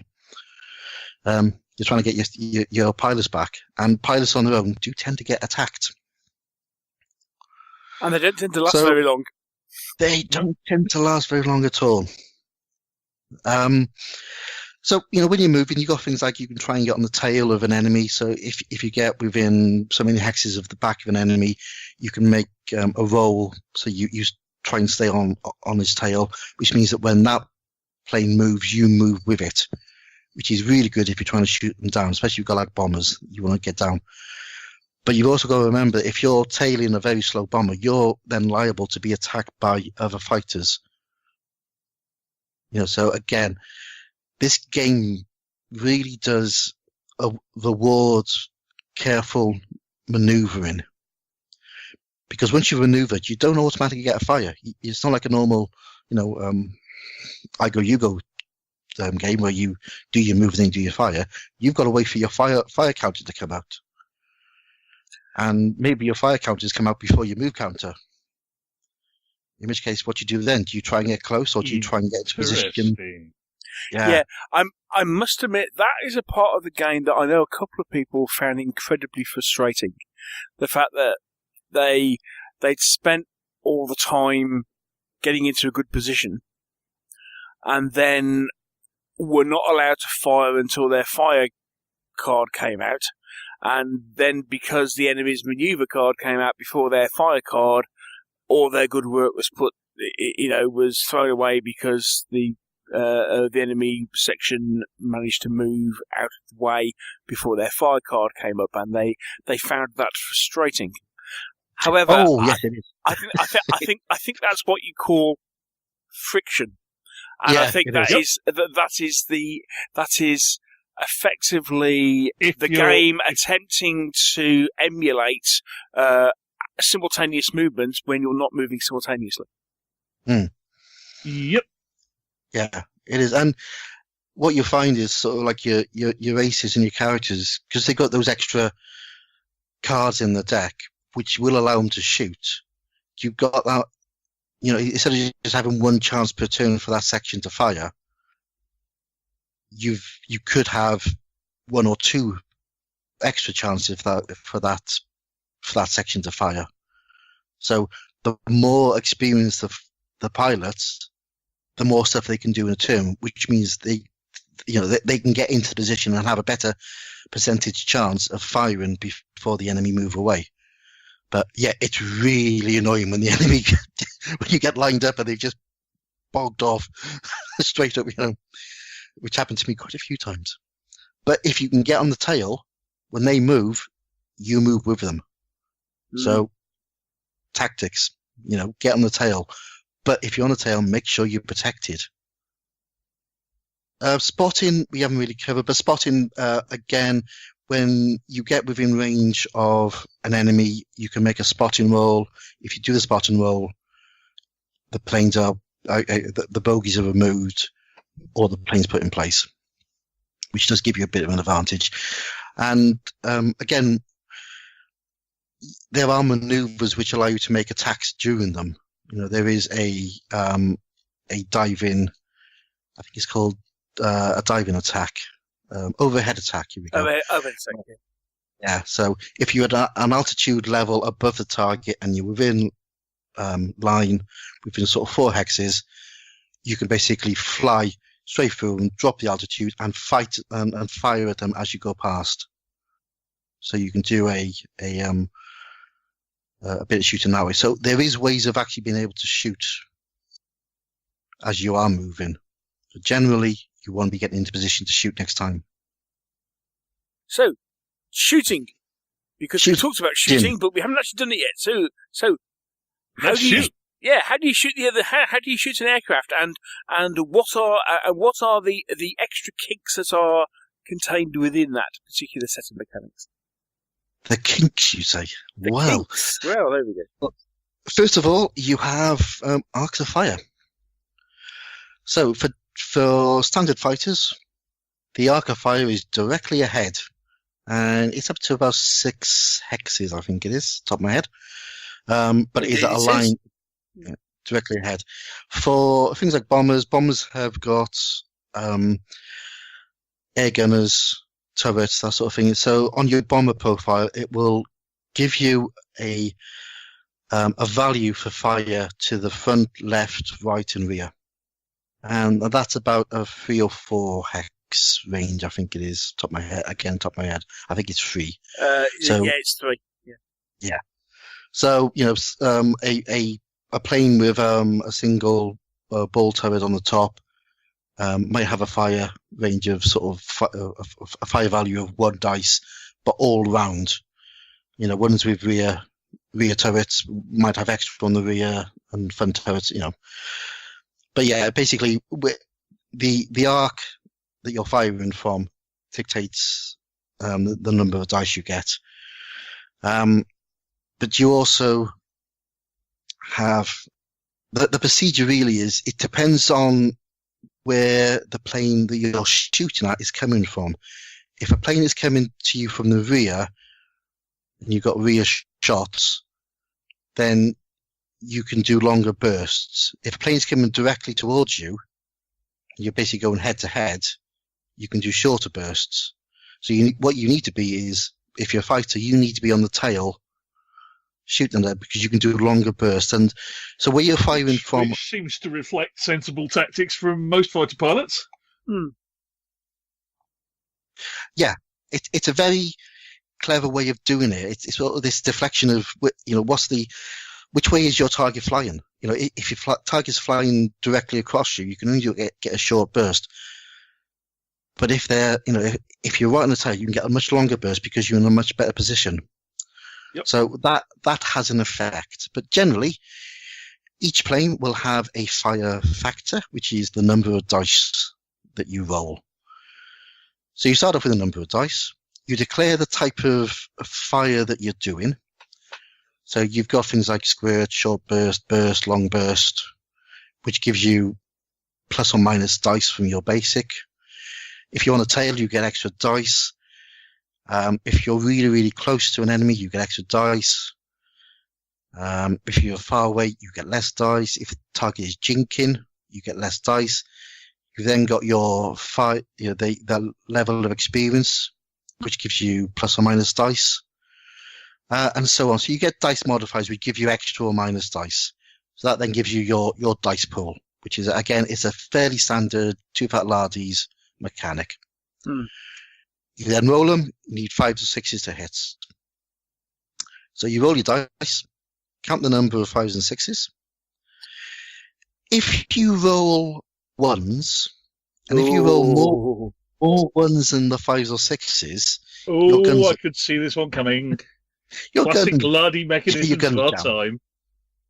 Yep. Your gun jams. Yep. Which means you're firing at half rate until you can unjam them, which means you have to fly steady for the whole turn to unjam the things. Yes. However, ones also have another effect, do they not? Oh, yes, they do, because each one you roll depletes one of your ammunition. Ooh, that's clever. Like that. Yeah. And of course, all your planes have limited ammunition. Yep. So, a standard Hurricane might have an ammunition level of 11. Which gets you to that classic point where you pull up behind the enemy one and go, decka, decka, decka. Click. Click. Yeah. And there's rules like if you do a long burst, which gives you an extra 4 dice when you're firing, you automatically start off with 2 1s. So you've automatically lost 2 of your ammunition before you even start, and you've got a much better chance of... Also, and that's also the case that if you're a sprog, i.e. you're a complete rookie, yes, you automatically use far more ammunition than you would normally. Yeah. Yeah, exactly. Same thing if you're a sprog. You get the 2s, so you increase the number of 2s the number of 1s by 2. Yeah, which again is a beautiful little clever mechanic that you would come to expect. So the attacker gets his dice pool, rolls his dice, looking for 5s and 6s. Defender does a similar thing. They have a maneuver rating, which gives them a basic number dice pool. They then get pluses or minuses depending on the range to the firer, the defender's luck, whether if you're like a junior ace and you're defending, you get an extra dice to your defense, and again you roll those dice, and again you're looking 5s and 6s, and that gives you a plus or minus effect. And then once you get that, you then work out the hit effect. It's a combat results table. Oh, good grief! It's a combat, yes. I told you this was the dark end of the archive, didn't I? Yeah. We have a good old-fashioned number of hits versus the target robustness. Well, let's face it, in the defence of Clarkey et al., works right, beam shot, Mum. It works really well, yeah. And that gives you basically some various effects. So it can go from the firer side slip where a firer has sort of misjudged and he moves one hex to the left or right at the discretion of the target aircraft. And if you're on a tail, you get shaken off. So basically, it's, you've just basically messed up completely. You can overuse your ammo. So you basically roll D4, and each one of those is an additional ammo lost. You can have minor damage. The aircraft is hit, but no effect. Minor damage with target evade. So the target pilot swerves out the way. So it's 2 hexes left or right, but the firer does stay on the tail. Critical damage, well, is a D10 you have to roll, and you have a look on the critical damage column, the damage table. Next one is really critical damage. That really hurt. And the last one is extra critical damage. That really, really hurt. Yeah. So if you rolled a critical, really critical, or really, really, really critical, you then make this D10 roll. And for single aircraft, that can go anything from hard evade up to explode, or some catastrophic structural damage. You've got to have exploding. But obviously, the worst type of critical gives you, there's more explosions and catastrophic structural damage happening. All good, clean fun. All good, clean fun, yeah.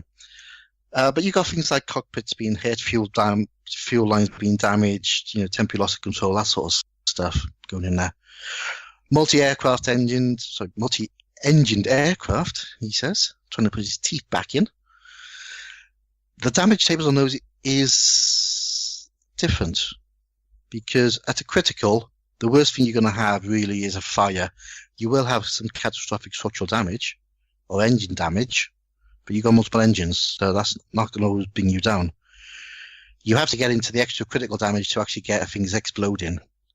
So bigger planes and bombers, they're a lot tougher. They take a lot more damage before they go down. So don't think you're just going to go in there, give a quick blast, and suddenly the plane, the bomber in front of you is going to blow up. You really got to put some damage on them. But that isn't how it... I mean, I've seen the Battle of Britain. That's not how it worked. You fire it, it explodes. You fire a Heinkel 111, its engine goes on fire, and it crashes into the channel. Exactly. I mean, these things can happen. If you engine damage, you descend one level immediately. If you had a fairly low altitude, you might actually crash. Wing damage affects your movement. If you shoot a pilot, the pilot could be killed, which is not good. Engines are blowing up. You got fires going off where the engine might explode, the aircraft might explode. So it's not always a case of, well, I've already done this, I'm going to carry on. Like a catastrophic structural damage, which happened to me quite a few times. This is what you're so familiar with it, yeah. Yes, yeah, exactly. The target is actually shot down. So you're shot down, but you're not exploding. That's the difference. So you descend to altitude bands straight down when you're next activated. And then each activation you get after that, you take another 2 bands until you hit altitude band 0. And guess what happens then? So when that or in your particular instance, splosh. Splosh, yeah. But and that's where the bailout card comes in, because if you're going down and you get a bailout, you can try and basically bail out, and then you make a bailout test, which can have things like parachutes not opening. Thud. But yeah. So yeah, there's lots of things that happen, and it is really, really realistic. But that's the general combat mechanic. Yeah. Now, it's a nice, simple mechanic. Some people would ask, what is the point of a bailout card? And all I can say is that I will point people to the fact that, though, as with all Lardy games, though this is a game that can be played as a one-off, there's also a game that can be played as a campaign, and we'll talk about that in a minute. Why would you have a bailout? Well, obviously, if your top ace gets shot, gets his plane shot from under him, and you're playing a campaign, You'd like him back. As I say, you'd like him back. You want him to be that Ian McShane character who said, "Where the heck have you been? Learning to swim." Yeah. Yes. So you want your character to be that person who actually manages to bail out. So he survives this particular encounter to carry on with the campaign. But more campaign shortly. Yeah, and again with the crash landing, when you get to altitude 0, you don't take it that you're automatically dead. You have to make a dice roll to see if you made a successful crash landing. Have you ditched? Have you ditched, or have you gone straight into the briny? Or equally, have you managed to dodge 3 woods and a telegraph pole and put it down in the farmer's field? Yeah. So you got that's all in you. There's lots of little tables like that in you. There's even a table in you for shooting a parachutist. Dastardly Hun. Dastardly, yes. Which we'll come on to in a bit. So that is basically the standard mechanism. Movement is really, really interesting. Combat is really interesting. It's a scenario-based game. So, on top of that, you also then have rules for, and I'm not going to go into all of these. No, because they are quite extensive, aren't they? Yeah. So you have rules for air-to-air rockets, flak, ground targets and shipping, bombing, torpedo attacks, strafing ground targets. You've got these extra pilot characteristics which you can give characteristics to your aces and your characters, like the villainous one, which allows you to shoot at parachutists. There's extra altitude ranges up to 12. The clouds, you've got rules for takeoff and landing. There's rules for jets. And there's also a small mini game called Bag the Doodlebug. Woo, yeah! Do you get to fly Gloucester meteors for that? Yes. You can fly anything you want. Yeah. The traditional thing it was done in was a meteor, I think, during the latter half of the war. Yeah. Wasn't that all typhoons? The thing about meteors, that some of the meteor pilots actually got to the point of flying up next to it and tipping a wing under it and making it tilt, drive its guidance system into tilt. Yeah, I think that was the standard way of trying to get rid of them, wasn't it? Yeah. So that's the rules. It's all scenario based. And before anybody asks, there's only one scenario in the book. However, cool. You turn up here, Jerry turns up here, have fun. Yeah. Well, the other thing that is interesting, immediately after the rules, there is then a several-page essay called an intelligence briefing, basically talking about formations, the war in the air, and basically how it all worked from a historical point of view, and what everybody Squadron did. Leader Johnny Danger. Indeed. Yes. Good old Johnny Danger.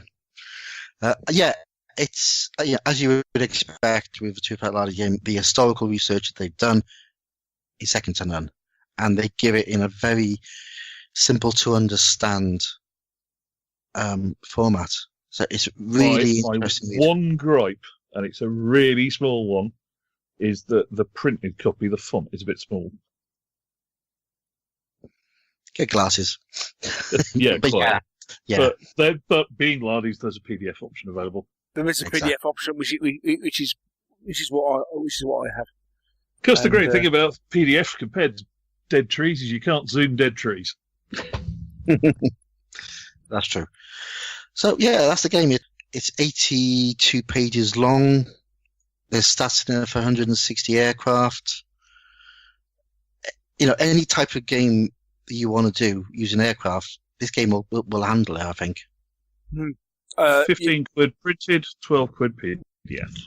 Yeah. Indeed. And then, of course, there are several supplements. Now, certainly two that I think are kind of absolute musts. The first off is, well, it's a collection, really. It's called the Bag The Hun Compendium. Now, this is a collection of various articles from loads of the Lardy specials, whether that's scenarios, extra ideas about particular aircraft or what have you. Even down to there is a sub game that somebody put together. Now remember, this was produced in 2009, 2010. So this March is 2010. Yes. So this is pre-X-Wing days, and somebody actually one of the actual game supplements is called Bag the Jedi. Yep. So, but yes, there is a Bag the Hun variant for Star Wars, obviously in pre-X-Wing days. There's also Spanish Civil War, Bag the MiG, and a bunch of scenarios for that. Let's face it, Korean War. The rules will stretch to it because jets weren't that fast. Yeah. You've also got Arab Israeli War. Yes. And a few other things. It's also worth noting it's actually called Bag the Hun Scramble on the website now. Ah, yes, yes. Squadron Leader Johnny Danger's back. They're fond of him, aren't they? Indeed they are. But that is well worth looking at. And the other, I mean, certainly the one I got simply because, it was it had to be done. Having done that, it is then worth going and having a trawl through the Handily Online Specials Index from 2010 onwards, because there's about one scenario every other issue in theirs as well. Yeah. And then the other thing I got again looking at campaigns, is that there is a campaign supplement called Finest Hour. Yeah. Before we get into that, it's worth saying that with the compendium, most of those were written for the first version of Bag The Hun. But they're easily convertible. They're very, very easy to convert. I mean, most of the changes in Bag The Hun 2 is where the firing works. So the scenarios will work really well with those. So yeah, it's invaluable now, and I think it's about £10. Yeah, something like that. It's 170 odd pages. Oh yeah. It's I mean, there's a you get an awful lot for not a lot. It is well worth having. And then, as I say, the campaign supplement that I then bought, which I also have all the planes for, but I found them the other week and I've lost them again. I don't know what I did with them. But anyway, yes, called Finest Hour, which is a campaign supplement for the Battle of Britain, and it does cover fighting the entire Battle of Britain. So it goes in, four? I think it's 4 phases they do. But effectively, you play a squadron of fighter. You take control of a squadron of fighter command, and then you can play various sorties and follow that squadron through the battle. And actually, you can play it from either the British or the German side. It's got like, you know, scenario generators in. It's got a scenario generator in there as far as as part of the campaign. But and again, this is where it covers, because you actually then you generate your entire squadron. So you find out, okay, what sort of planes are you flying, who all your pilots are, what levels they all are. So you basically generate your entire squadron and then follow that squadron through the battle. So that's the way that campaign supplement works. 40 pages, really worth having. And as I say, it's a classic campaign. It works really well with the rules. And then if you really like that, there is also Squadron Forward. Oh yeah, I've forgotten about that. Which I thought you might have done. Now basically what Squadron Forward does, it allows you to generate characters. So if you imagine the way you can in Duxbury and Sharp Practice being the particular two that spring to mind, and Platoon Forward, if you're familiar with that. Basically, you can generate pilots with characteristics, you can generate scenarios, and then you can basically play a campaign where your force goes through a bunch of missions, and there are events and combat interactions and out-of-combat interactions, and you can either do it for... There's also a hidden enemy solo system, and in short, if you want, if you're the kind of person who wants to just sit there and play on with the squadron and doesn't necessarily want to do Battle of Britain or wants to do something different, get it. Yeah, and these things are pretty reasonably priced as well. I think we're looking at Squadron Forward. The entire Bag The Hun publications in PDF will cost you £39 for all 4 PDFs. The basic book is what, £12? Basic book is £12, £15 print, and then £10.80 for BT8 Scramble, £8.40 for the Final Tower, and £7.80 for Squadron Forward. Yeah, bonus. Yeah. So, just do it. If you like World War II aircraft combat and you want something that gives you a little bit more of a mental challenge than Wings of Glory and isn't Checky 6, and you like Lardy style friction, this is a rule set for you. Yeah, exactly. I mean, the only downside I will say about them, and this is me being hypercritical, is there are so many rules in there that sometimes the first couple of games you can be sat there sort of turning pages a bit. But that's my only concern. And after my second game, I wasn't looking at the rule book at all. They do go down we want to try and be historically accurate about this, guys. Yeah, they're not anally so, but they're certainly more, as I say, a lot more complex than the Wings of Glory level, shall we say? Yeah. But it's worth it. It's worth getting that couple of games in, because then it just flows. And you might find yourself sort of looking at the table to find out if your pilot's just been blown out the cockpit.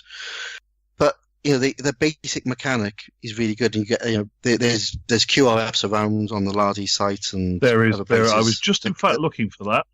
There is a QRS on the file section of the Yahoo group, which I'm sure if you aren't a member of and you can't be bothered or want to wrestle with the Yahoo group, ask somebody nicely. I'll send you a copy. Yeah, and that's got all the tables that you need in there. Yeah, I mean, we basically got an A4 piece of paper. We've got all of the squadron information on there, all the ammo levels that you want to tick off as you go through it. And it just plays really well, and it's so interesting. It really makes you think. So I am a bit of a convert to this game. Yeah, I mean the QRS, which basically seems to contain everything you need to play the game, except for those points where you need to dive into the rulebook for something really obscure, is one double-sided sheet of A4. Yeah, job's a good one. Hey, I've just spotted something, Mike. What's that? Mr. Hobbs, yes. Mr. Hobbs, back end of the Finest Hour supplement, there is a small note about the Chianti Raiders. Oh yes. So all those nice Italians that you just painted. Yeah. Nick mentioned that to me earlier on Twitter. Yeah, CR40. The CR42s and G50s. Yeah. So for people who don't follow me on Twitter, so I've been concentrating on Malta, because I really want to learn more about Malta, and I thought I'm not going to go down the route of doing Battle of Britain, because everybody does Battle of Britain. Yeah, I'm not doing Battle of Britain, and then Nick comes up and goes, "Oh, those CR42s you've done, they were in the Battle of Britain. Go and have a look at this book." Oh, Nick. Nick, why? Cool. Are we done, the chaps? Yes. So yeah, Bag The Hun, buy it. If you've got any interest in any form of aerial warfare in World War II, this is the game for you.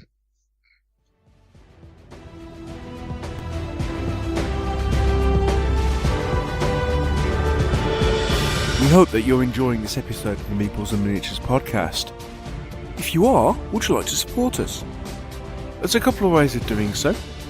You can become a patron of the show by supporting us on our Patreon page. There you can give regularly every time we produce a show. Alternatively, you may want to give a one-off donation, and you can do that by using PayPal. For more details on both these options, please click on the Donate tab on our website, www.meeplesandminiatures.co.uk.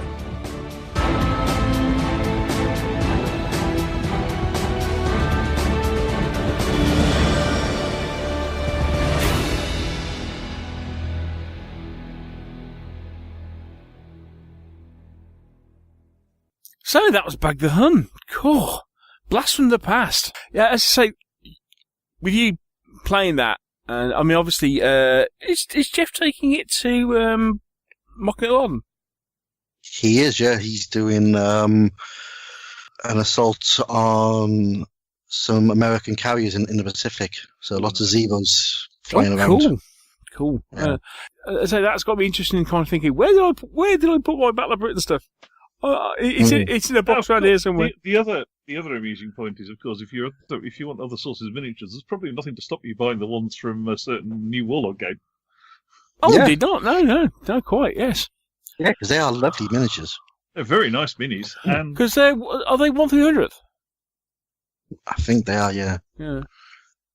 depends on what scale you want, really, doesn't it? Yeah, 1/600 works really well because it means you can get the bombers on, and the bombers aren't huge. Yeah, bombers at 1/300th scale start to get a bit big. Yeah, big chunk. It also means you can go for ships. You can go for one 1200 scaled ships, And and they that don't works. look too far out, do they? No. Although if you're doing something stupid on 18-foot of liner, 1/600 ships and 1/600 planes would look awesome. Oh, it would do. You can get those little pushy things that they used to have in the Battle of Britain. Yeah. That just depends how crazy you want to be. Who are we talking to again? Yeah, okay. Yeah. Now, before we go, there was little bit of news. There was one small little bit of news that broke yesterday as we were recording this. Yesterday, Fantasy Flight announced that they were having a hyperspace event, which was basically a lot of hype due to announce the fact they were producing version 2 of X-Wing. Clang. Yeah, interesting one.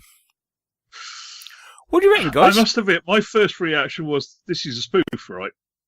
Really? Yeah, honestly. For about a minute, I thought, somebody's having a laugh here, aren't they? Then I went and checked source links and went, no, somebody's serious. Yes. Interesting one.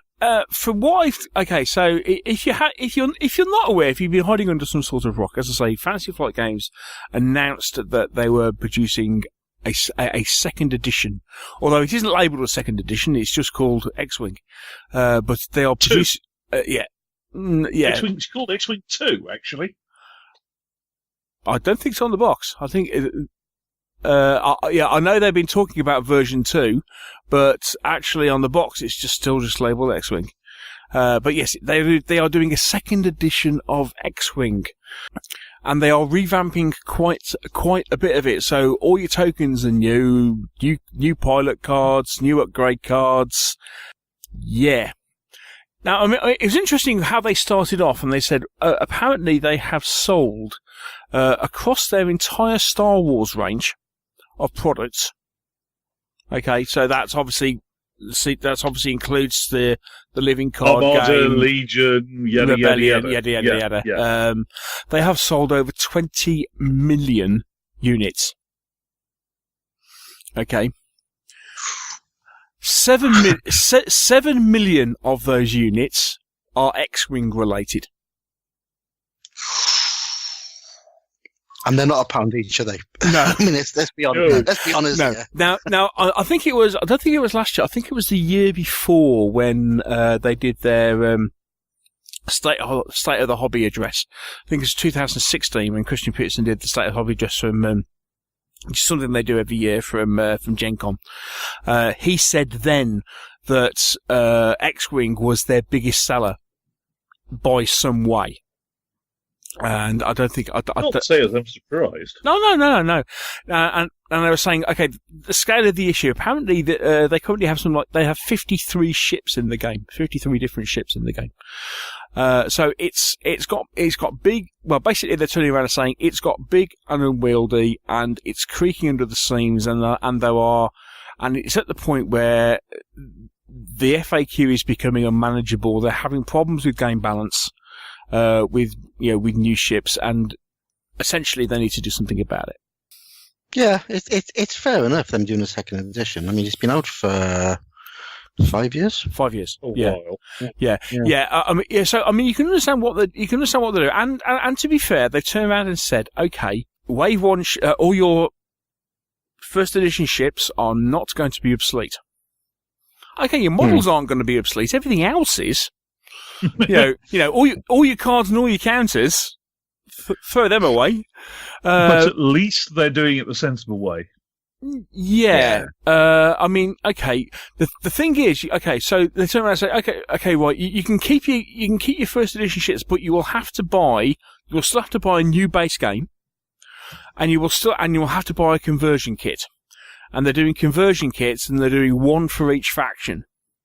So depending on how many ships you've got and how many factions you own, this could get expensive. However, you know. So, it just depends. I mean, right, okay. I don't know about you guys, but, you know, I was dabbling my toe into, on the odd occasion into competitive play. And to be honest, you know, version 2 of the rules is, you know, its core its core target audience is organised play. You know, it's looking at the tournament scene. That's why they're doing it, because it's looking at the tournament scene. Okay. And, you know, to be fair, that's where an awful lot of the hardcore gamers are. And so, you know, and potentially, I mean, you got certain people talking about they've got several $1,000s worth of collections.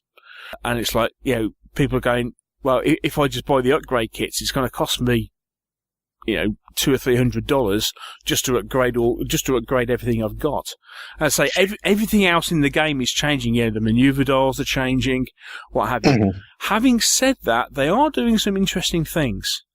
With the fact that, like for example, okay, I think one of the most interesting things is what they do with the app. So all the points values are disappearing off the cards.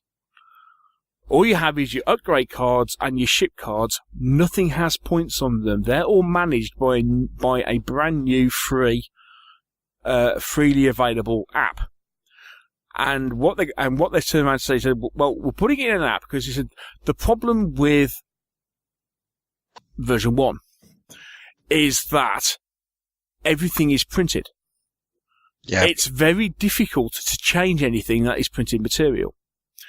However, when it comes down to game balance, and let's face it, the way people manage game balance, especially in effectively a tournament game, is to change how much everything costs. If everything is handled virtually, they can do it all and handle it all and maintain the balance of everything. But of course, implicit in this is everyone has access to an app. Yeah. Yes. Now it's going to be available on their website, and it's going to be well. I mean, I did hear a nasty rumour that it was going to be iOS only. But I think that was just with that. What when side of the fence you sit on? Well, I mean, I don't see anything wrong with that. What when the most popular mobile system in the world is Android? Anyway, not against this one. Anyway, and to be honest, I think that's just somebody trying to wind somebody up because all the FFG stuff is available across all platforms. Yeah, interesting. I think it's a case of, I mean, personally, you know, I'm a casual player of X-Wing. The only difference it makes to me is that, well, okay, that now means that I definitely will not be playing Tournament X-Wing in future because I don't see why I should, you know, go into version 2. I'm quite happy with version 1. It suits what I play. I play casually with Josh. And so all that means is that basically I have between now and September, which is because it launches in September, I have between now and then to make sure that I get any version 1 ships that I need, that I'm missing. Yeah, the confessional's going to be busy. Yeah, I think you just got to be pragmatic about this. I know you said there's people saying that they need to spend hundreds of pounds to get all the upgrade cards you need. I think you just need to look at, right, maybe I'll just buy a new copy of the core game to have a look at the new rules, see how it plays. And then if I like it, maybe I'll buy one of the upgrade packs, because you might have 10 TIE fighters, but how many are you going to put on the table at once? Do you need to buy... You don't need to buy a conversion pack to cover every single ship you've got, when you might put together a 200-point force which has... What sort of madness are you talking, Mr. Hubbs? I'm being pragmatic, No, you don't. No. Because you can put the app. You can use the app to decide what you really want to put your force in. You've got the ships already. You probably find that you can get away with buying one conversion pack, maybe two, if you really need to have those extra couple of dials. You don't have to replace every single thing. You just need to replace the things that need replacing. I know it's logical, isn't it? It'll never catch on, mate. It'll never catch on, no. No. So it's a really interesting one. It is something that has been driven by organised play and the fact that they still want to continue releasing expansions. Yeah, and the fact that they're hitting a point where they are having problems. Not only the other thing they're having problems with is starting to differentiate ships from each other. What makes this ship different to that? To another, especially when you have now, as I say, 50 odd ships in the range. So it's interesting to see what they're doing. In some ways, it's quite interesting because talking to the development team, the guy was like, in some ways, we didn't want to do it because we knew how much work it would be. I think they've been working on this for just over a year, just on the upgrade. But yeah, and a lot of it, I think it is obviously aimed at the organised play. That's why they're doing it. But at the same time, as you say, let's face it, the organised X-Wing organised play community is huge. Yeah, massive. Have you seen what they're doing with the X-Wings themselves, the models? Oh, they're gorgeous. Yeah. Steady on. Yes, the S-foil split, and they're turning around and saying on a couple of the models that I think apparently that I can't remember which ship it was, but they did a ship based from the Rebels TV series, but they produced a ship before based on artwork, and before they'd actually seen how it flew in the series, and then when they saw it flying, they kind of went, well, our ship is really static, and actually we need to kind of completely change the way the ship is. So because it can rotate on its axis and various other bits and pieces. So basically, we've sculpted it completely wrong. Yeah, I mean, and the new Y-wing is really good. I mean, the new Y-wing is a much better sculpt than the original model. So yeah, I mean, they're making improvements and they're doing things where they can. So. In that sense, it's like they're biting. I think it's interesting. They're biting a bullet and trying to make things easy and painless as they can, knowing that it's going to be, knowing that there is no way that it's not going to be painful for some people, and whatever they do, some people will complain about it. Yeah, I mean the only other option they could have. Isn't it? Yeah, the only other option they could have is by them turn around and go in, well, it's got to a maximum size now. We can't support it as it is. So we either stop doing it and you play with the 50 ships you got, or let's take it. Yeah. Or take it in another direction. They take it in another direction. It's a good idea, I think. I think it'll regenerate a lot of the tournament play, get people more excited, because people always get excited when new stuff comes out. It'll bring in new players who haven't played it before. Yeah, some people will moan about it. And, that's just it, isn't it? That's it. Yeah. And within 4 or 5 months, they'll stop complaining and they'll be playing with it. Look at what happened with Age of Sigmar. That's fairly vibrant now. But again, as I say, the thing to remember in all this is that but as far as I can see, there are three different areas this affects. Okay, if you are somebody who plays in their open tournament, tournament player for X-Wing, sorry guys, you've got to bite the bullet because they will be going to second edition. So that is the people that this announcement affects the most. Because it's like, if you want to continue tournament play, you will have to get into second edition. No two ways about it. Right, but at least they provided you a way with some new financial outlay. You can still use your existing collection. If you are new to the game, or you're considering getting into the game, I think the answer becomes, right, okay, actually, at this point, what I'd do is I would, if you're considering X-Wing but haven't bought it yet, I would hold fire and get it in September when the new edition comes out. Okay, be patient for 4 months. I know that's hard. Indeed, but be patient. We understand, perforce, because you are a listener to the show, that keeping your wallet in your pocket is difficult unless you're Luffy. Yes. Apparently. Yes. There is another option, though, Neil.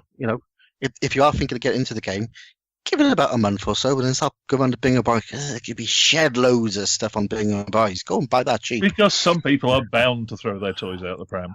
Yeah. Well, yeah, as I say, interestingly, online reaction has been mixed. There's been a lot of people kind of going, okay,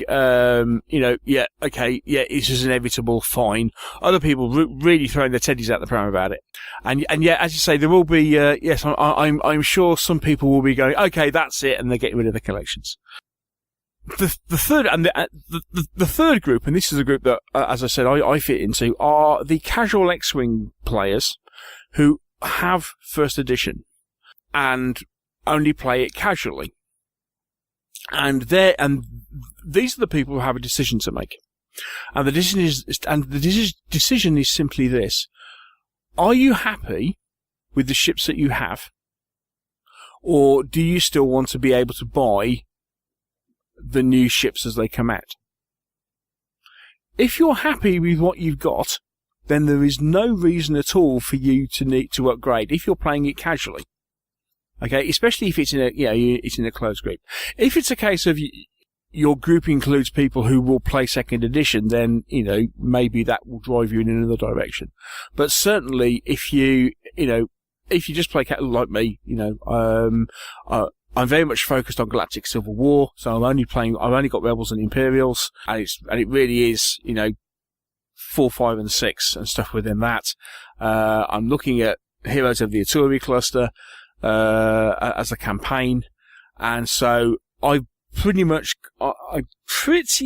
got. There's a couple of ships I need to get hold of, but I'm pretty much got everything I'll need, and so that's it. X-Wing for me is a finished game. I have it, and it will be version 1, and I'll just go, right, okay, that's it. They're your options, but at least you have them. Mm-hmm. Interesting though. Yeah. Very. Yeah. One touch, and I do have to take my hats off to them. One touch I did like, and one little thing they turned around on the design and said was this: they've changed the colours on the manoeuvre dials. Because it used to have red manoeuvres and green manoeuvres. Okay, as well as white manoeuvres. They changed the green manoeuvres to blue manoeuvres to make the game easier for those people who are colourblind. Mm-hmm. I thought, interesting. That's good. Because that was something they didn't have to do. But that's actually, obviously, they picked up on player feedback, and they turned around and said, okay, we'll change it, we'll make it more accessible. Because, colour blindness is actually quite a common condition.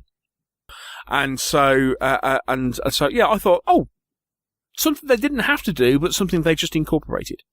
It'd be interesting to see which way people jump on, bargain bins and that side of thing, whether people will try and sell off, first edition ships, or whether all of a sudden they'll become premium items because they're now out of print, that they'll be going out of print, so they'll become premium.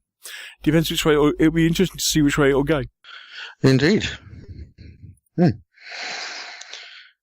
So, there we go. Well, you can tell it's just the three of us again, because this has been 2.5 hours, or nearly 3 hours. Indeed. Yes. We do have some listener questions if you want to just slide one in quickly. Go on then. Make it snappy. Okay. Have you been busy on Twitter again, Hobbsy? No, this is just our regular friends just jumping in. So, Mr. Jeff Bond from Ham and Jam. Hello, Jeff. Jeff. This episode is all your fault. Okay, I just want you to realise that. Yeah. He asks, I'd like to know who is each of yours favourite Spice Girl? To which Gareth Beamish from ADC Painting has put a follow-up question of, which of the Spice Girls do you think would base their tanks and why? Mr. Shuck, would you like to go first? So, I'd like to know your favourite Spice Girl.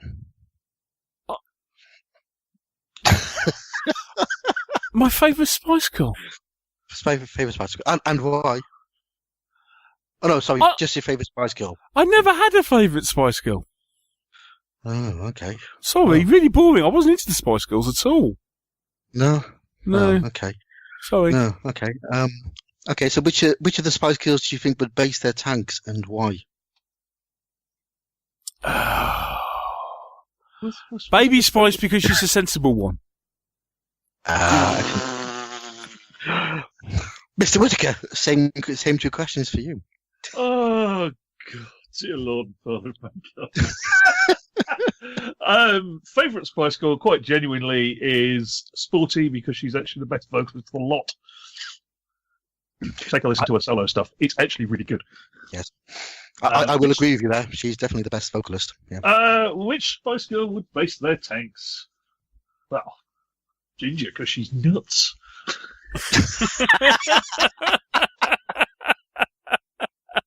Boom, Tish. Yeah. I think I'm going to go with you, Mike, on Sporty, because the vocals of Mel, what's her name? Chesum, Mel C. As opposed to B/G. Yes, I think would base their tanks. I think I'm going to have to go for Victoria, because she likes a heel, so she likes things higher. I prefer my answer. So there we go. That completes the listener questions for this particular show. Okay. Well, hopefully, beer, Jeff. Yes. Hopefully, by the time we get to episode 250, we'll have a better quality of listener question in order to. Although, having set that as an example, I wouldn't bank on it. Dear humble listener, please don't use that last listener question as an example of what you need to ask us. Thanks, Jeff. And on that note, I think it's time to go. Oh, dear Lord, yes. Indeed. So, it all remains to be said is, first off, thank you to our wandering bard, Mr. Michael Whittaker. Thank you, sir, for joining us. You're welcome. And the Welsh wizard himself, Mr. Michael Hobbs. Thank you, sir. Thank you, Neil. Thank you, Mike. Thank you to the Meeps. Yes, and thank you one and all for listening. I hope you've enjoyed it. I hope you've enjoyed our visits to the bunker archives. No doubt we will be wandering down there and wading through the dust to find other gems in future episodes. I'm just worried as to the bring and buy sale value of the contents. Yes. Yes, I wonder how much my Excelis figures will catch. 3 and 4. No, not much. Indeed. Yes, so hope you've enjoyed it all. Thank you once again for listening. Thank you for all your support. We really appreciate it. Take care. We'll speak to you in a couple of weeks. Bye-bye. Roll good dice. Bye.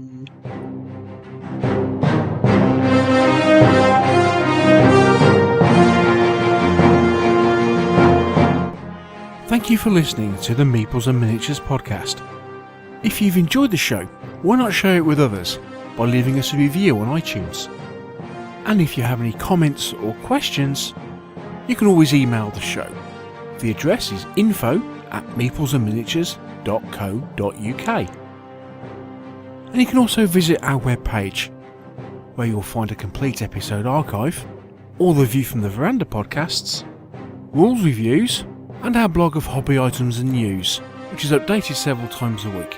This is also where you'll find the links to our presence on social media, and here you can follow us on Twitter or join our Facebook group.